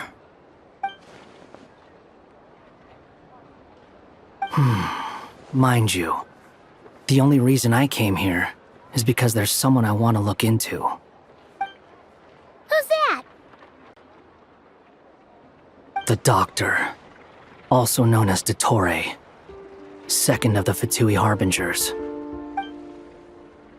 From the tone of your voice, it sounds like there's bad blood between you. I was reviewing our archives and noticed that a lot of information about him was missing. Left a bad taste in my mouth. That's all there is to it. Dottore, or Zondik, as he was then known, once studied at the Academia, but he got kicked out before he could graduate.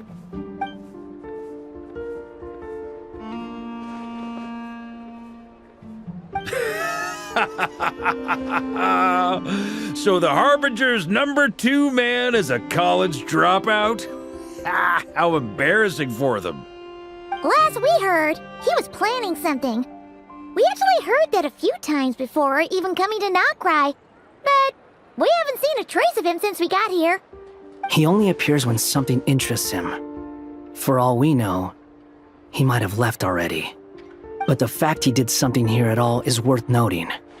It'll fill a couple extra lines in his file. Why does it sound less like a file you're writing and more like a criminal record?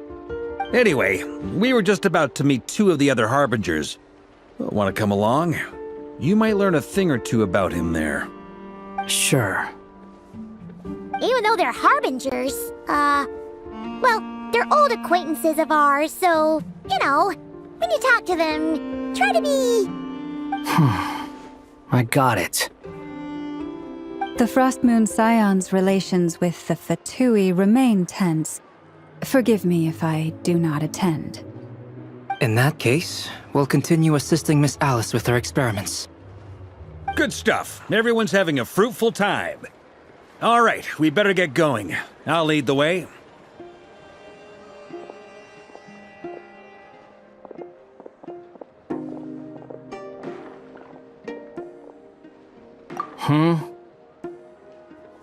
Well, yeah, that's obviously part of it.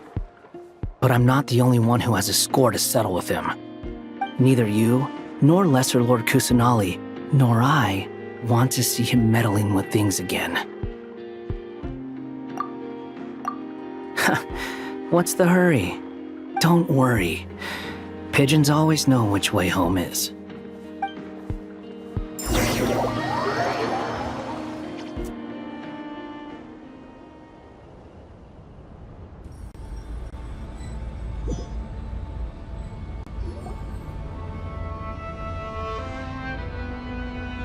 You made it.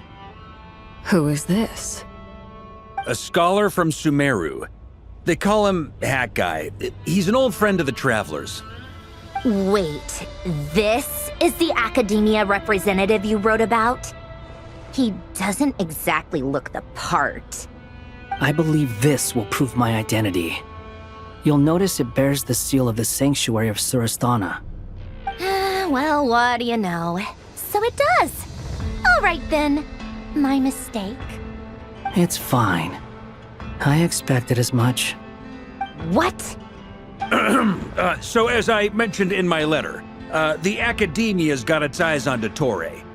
But this matter remains top secret.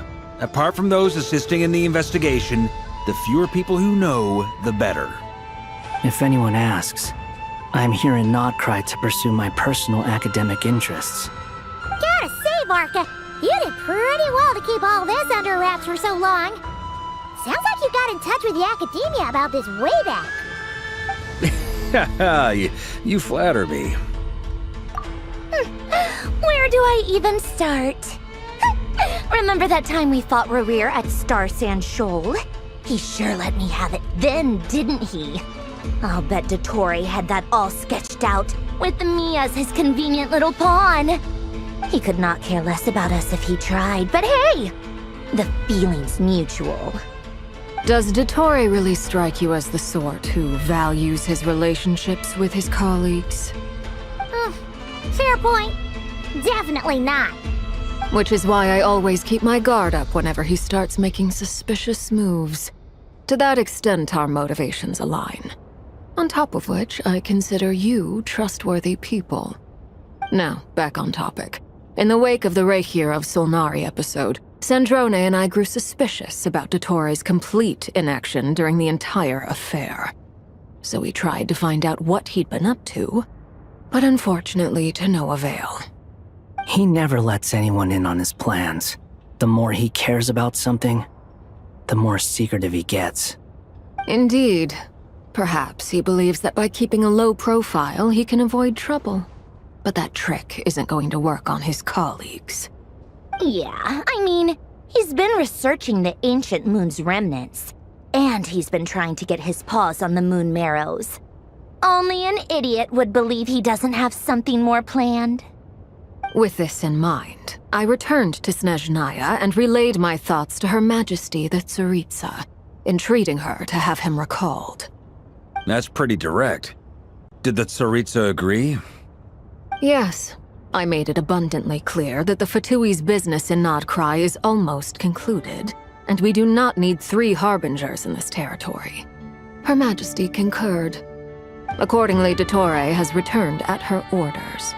I imagine he is continuing with experiments, which no one besides he would ever have any interest in. Common sense might mean nothing to him, but he's not stupid. He knows that no good can come from opposing the Tsaritsa. Smarts alone won't get him all the way. He needs the Rooster's resources and Regrator's Mora, both of which the Tsaritsa can strip from him by waggling a finger. But doesn't he have a track record of publicly following orders while going against them in private? He probably has it down to a fine art by now. Wouldn't put it past him. We worked together on a research project once. Only briefly, but it was enough to show me that we're fundamentally different people. He has no interest in doing things methodically, stage by stage. His thoughts jump all over the place, and the moment his curiosity is satisfied, or he gets the results he wants, he disappears. The only similarity we share is that, once we set our minds on doing something, we will see it done. Whatever it takes. Well, we definitely saw some of that in your battle with Rerir. You got so competitive. Ugh, do not remind me. Then I believe we all concur. Dottore will not simply give up. Fantastic.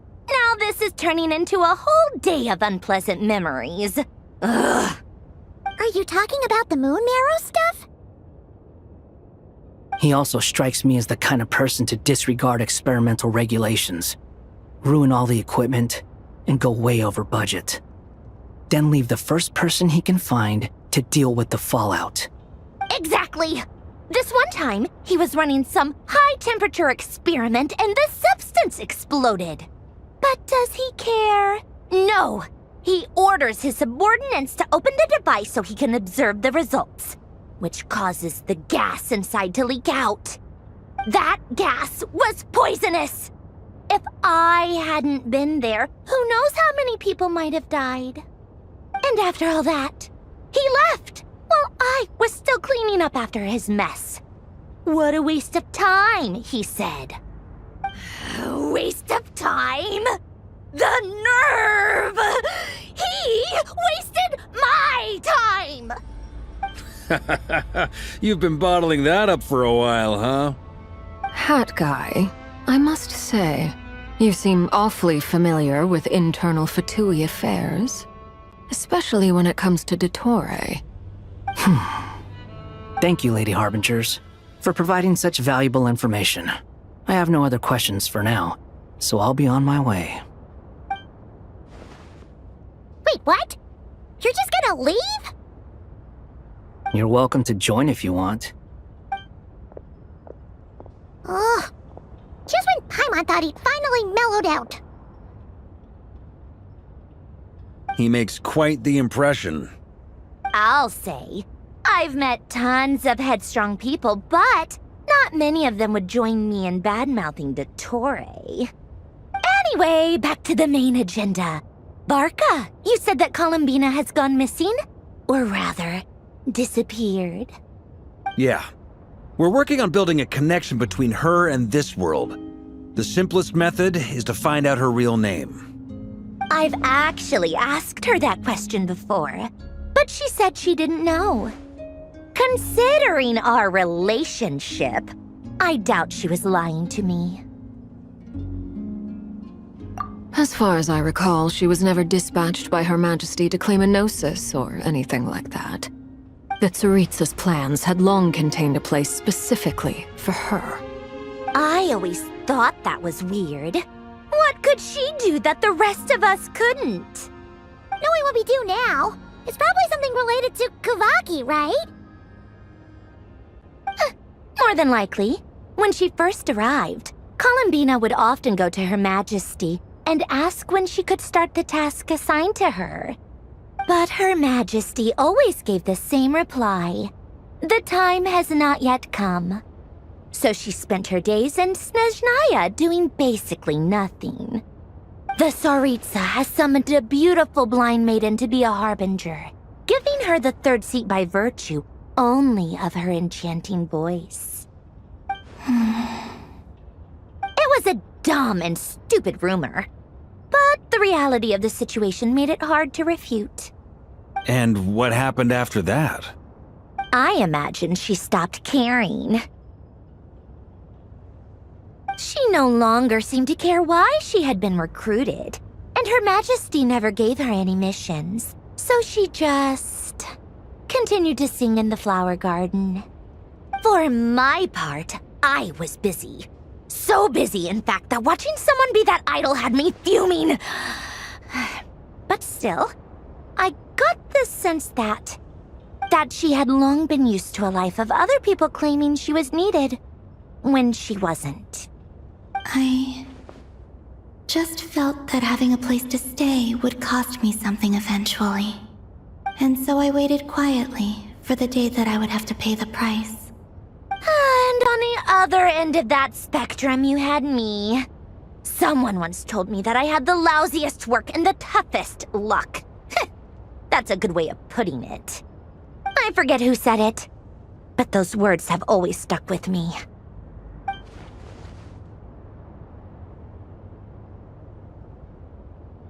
But you've done your job exceptionally well all this time. Because at heart, you are a conscientious person. What is it? Something come to mind?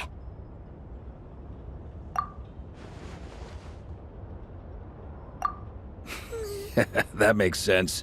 Nothing screams you are needed like your name shouted from across the town. Well, good luck with it. But if you ask me, Kalambina is still the most shoutable name.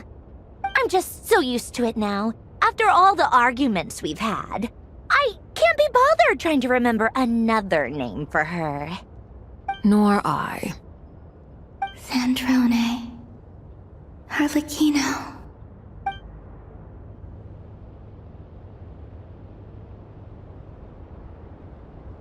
Huh! It's a Sealy! Does that mean Nicole has news for us? Ladies, I thank you for your hospitality. If the chance ever comes up, I definitely owe you both a drink sometime. I'm sure it will. You can make your own way out. Heck, you've been here enough times, you probably know your way around better than I do. Okay, time to do what adventurers do best. Follow that Sealy!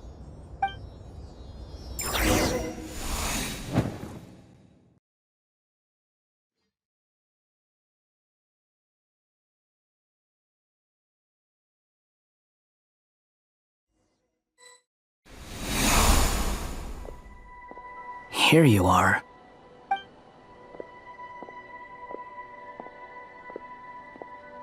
Oh, hat guy. How come you're back so soon? Did things go all right with the Fatui? Fine. Dotori's been summoned home by the Tsaritsa. Couldn't get much more than that. How about you? Any progress with the investigation? Unfortunately not. We've tried everything. Different phantoms, different locations, different points in history. But the results are the same each time. Abyssal monsters roaming the land.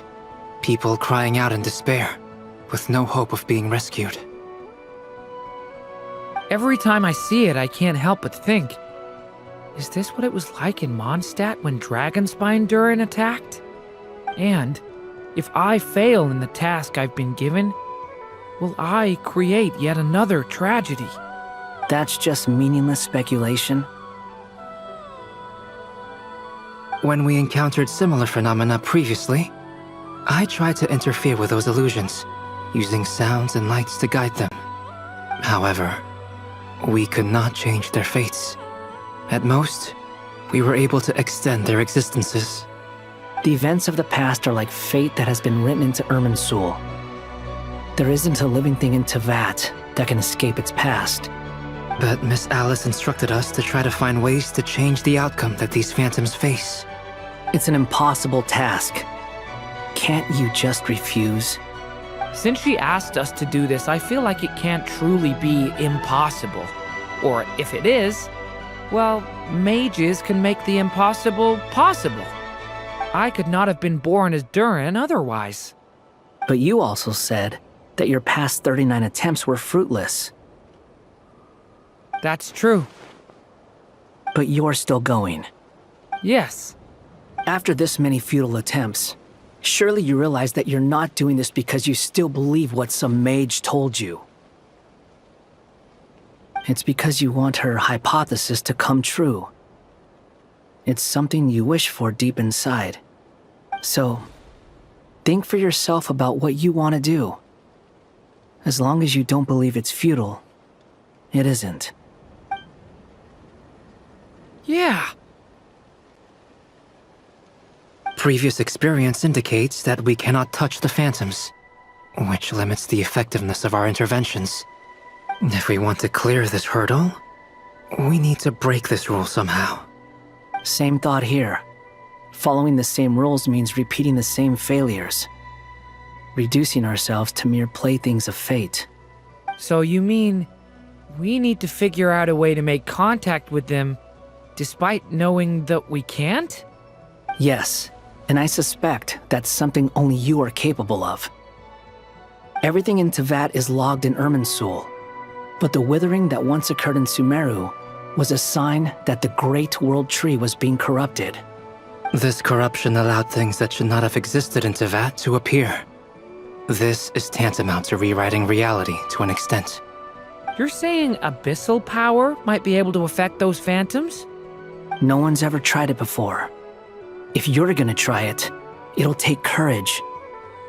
And you have to be confident that you can control it. Is anyone there? Has anyone seen my daughter? She's missing. I have to find her. I hear someone inside. Spargana? Are you in there?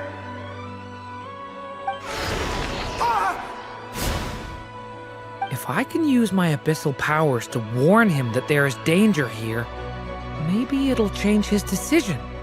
Maybe he'll stay away. Yes. The important thing is not the nature of the power, but rather how you use it. To intimidate and obstruct. Sounds about right for the Abyss. Let me try. I should be able to influence that thing. Have you seen a little girl? What? This isn't the time for that! Just run!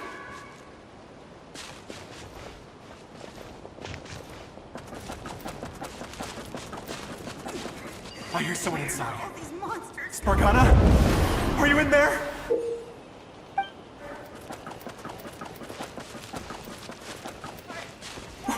What is this? Looks dangerous. I should get out of here.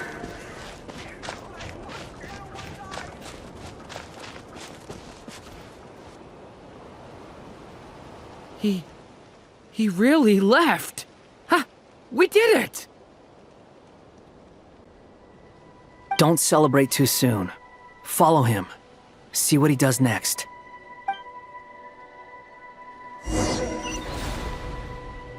Monsters approaching from the front.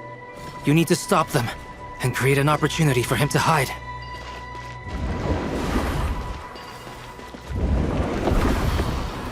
No! There's monsters ahead!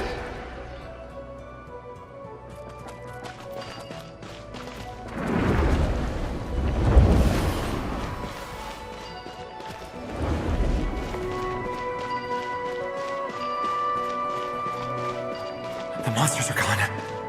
Is it safe now?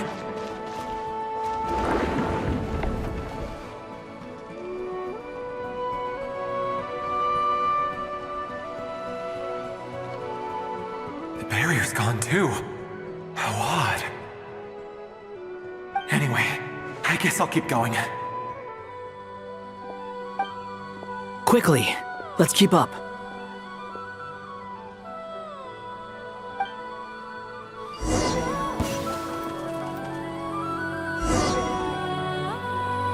Wait, there was someone else here? Don't go any further. We've got anti-monster traps laid out everywhere. But my daughter must just be up ahead. I have to go. This way's blocked.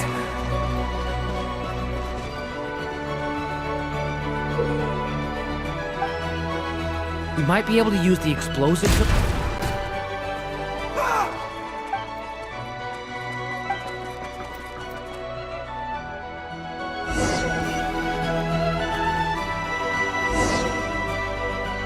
Wait, there was someone else here? Don't go any further. We've got anti-monster traps laid out everywhere. But my daughter must just be up ahead. I have to go. This way's blocked.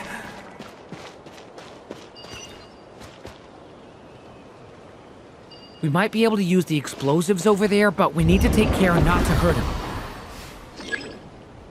I'll use the barrier to keep him at a safe distance. This barrier seems to be helping me somehow. Hey, wake up! Good. Gotta keep moving ahead.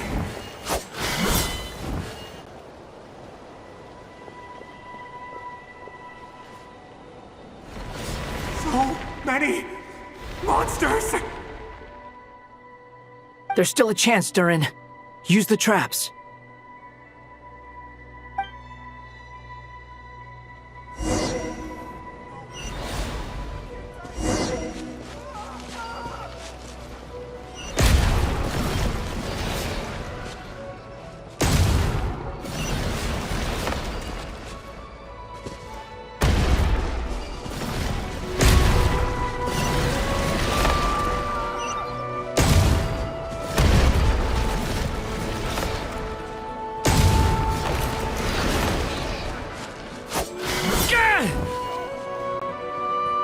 This is a new development. I've never seen this happen before.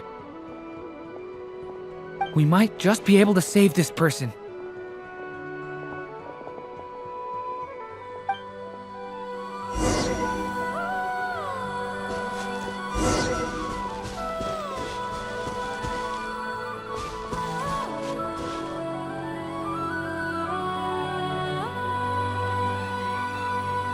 Hello there.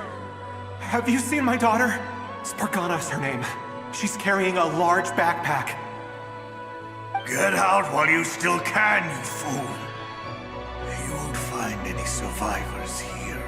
But I can't just leave her here. She must be so scared right now. Sorry.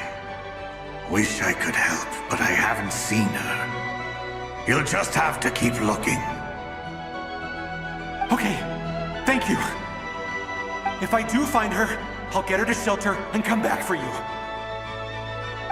Don't bother. I've got nowhere left to go. What's that noise? Monster!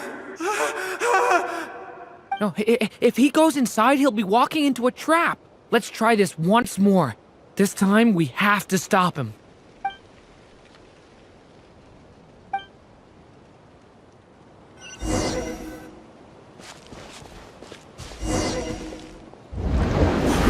Why? How will I know where Spargana's gone like this?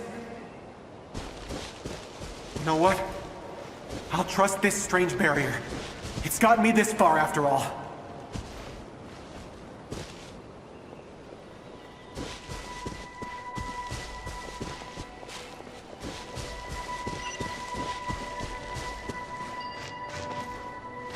Spargana, are you there?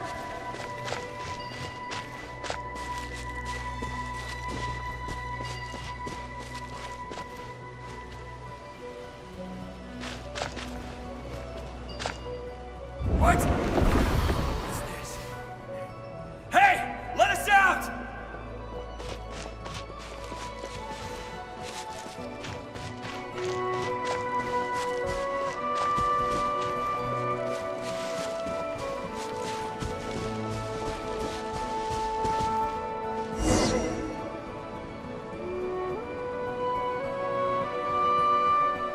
Huh?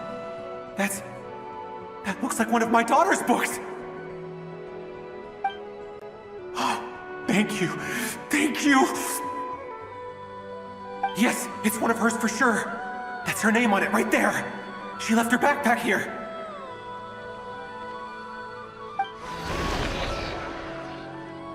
Durin, just like last time. Use the explosives.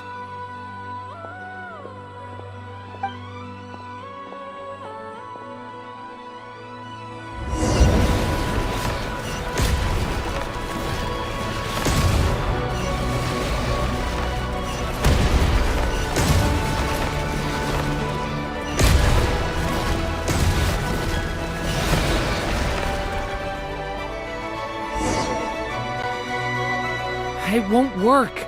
There's not enough left. If he makes it in, he'll die. But then, this clue could be the key to him finding his daughter. It might not be the only one. Better he misses that clue than loses his life. I guess so.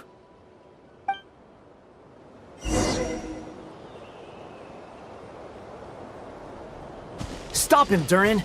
We can't let him get any further in. That's my daughter's book! She's passed this way! Why? Why won't you let me go in? I've searched and searched and searched just for this! But how will I find her without any clues? I no longer have anywhere else to go.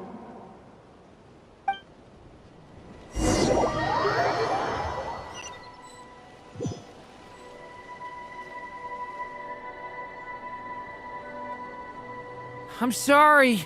I'm so sorry. He refuses to go anywhere else.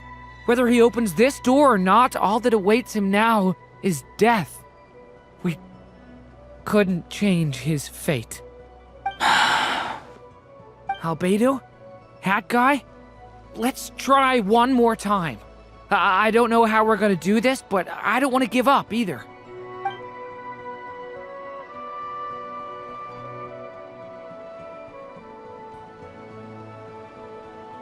Why am I here?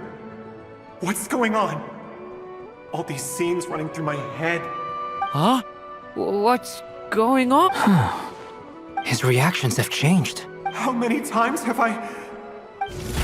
Huh? You can see us now?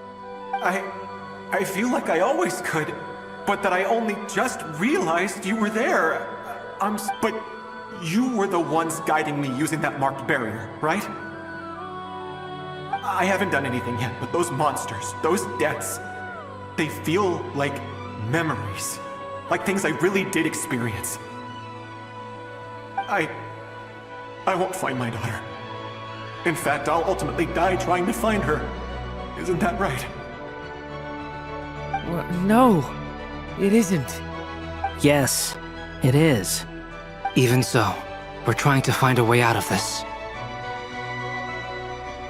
You've not seen my daughter either, have you? It seems she really isn't here.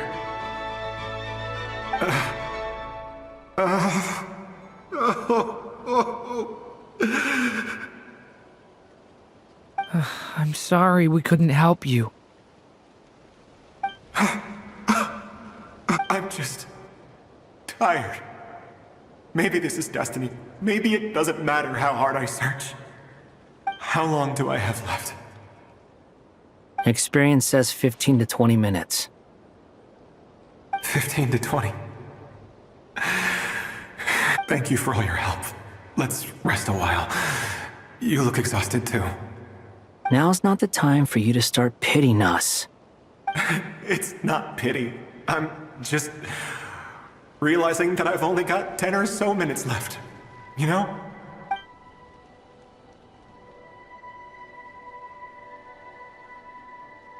You say you're from Mondstadt, yes? A place with windmills, where people enjoy limitless freedom? And you're from Sumeru, where they've built an academy into a giant tree? Yes. It seems you've never heard of either place. Those names are unknown to me, I'm afraid, yes. Have you heard of Hyperborea?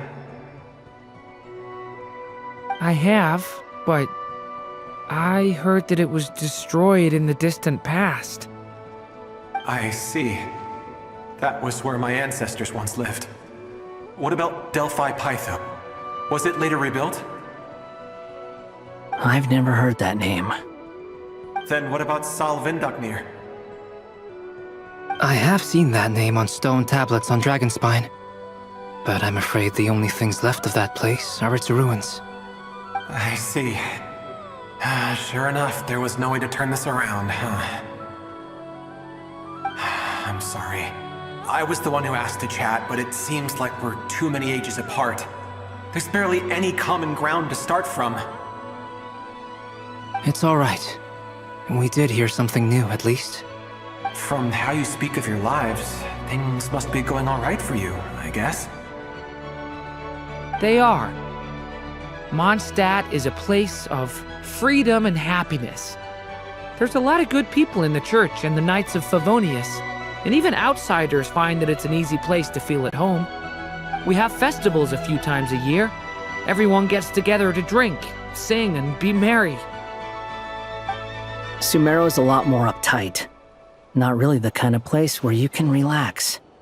It's a nation fraught with problems wherever you look.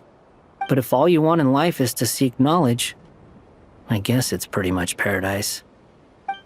That's wonderful. In other words, after this all-devouring black tide passed, humanity did not merely avoid extinction, but rose to build prosperous civilizations anew.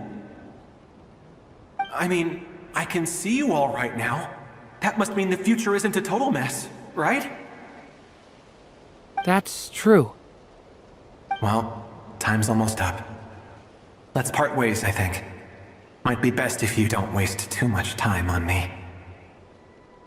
The chances are slim, I know, but I'd like to spend these last few minutes looking for Spargana.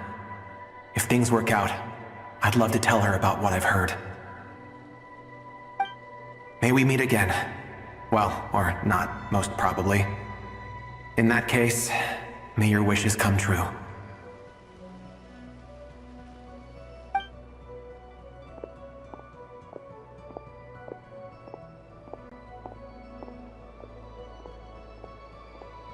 He's gone.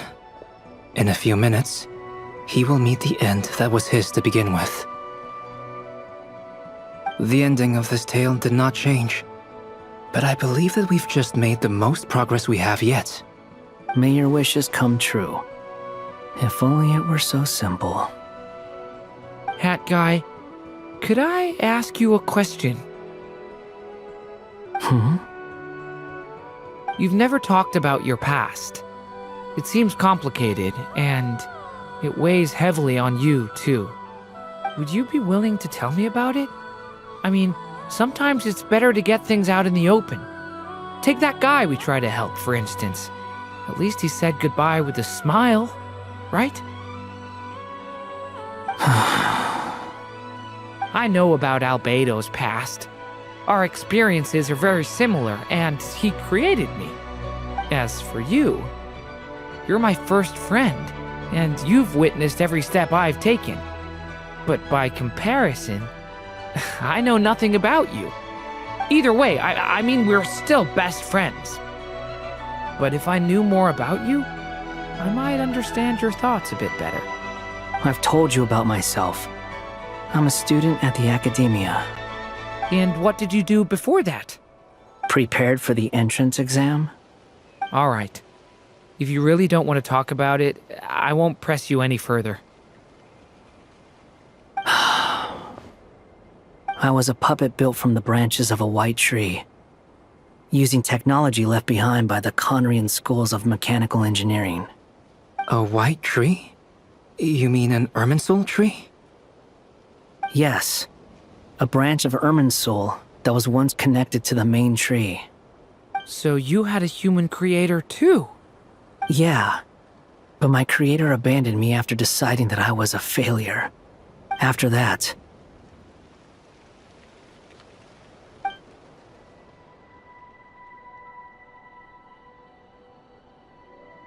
Durin. Resisting the influence of the Abyss, suppressing the urge to destroy, trying to do the right thing. None of these things are easy. But no matter how hard they are, trying to rewrite past wrongs is far harder. You asked me if you would create a new tragedy if you failed. I told you there was no point speculating about that. But the real answer is, yes, you absolutely will. That guy. But at least you've got people here to help steer you away from the wrong path. So, just keep aiming towards the light. I will. I promise.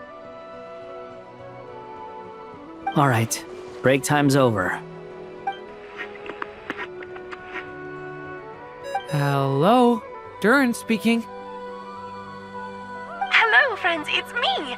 What have you been up to, I'm detecting some unmistakable fluctuations here at the border. The amplitude isn't particularly high, but they're completely different signals from the ones before, and the scale is comparable to those I've detected previously. Alice, we were unable to save that person. However, he appears to have retained a portion of the memories gained through that cycle, and was able to hold a conversation with us. I see. Well, that is rather odd indeed.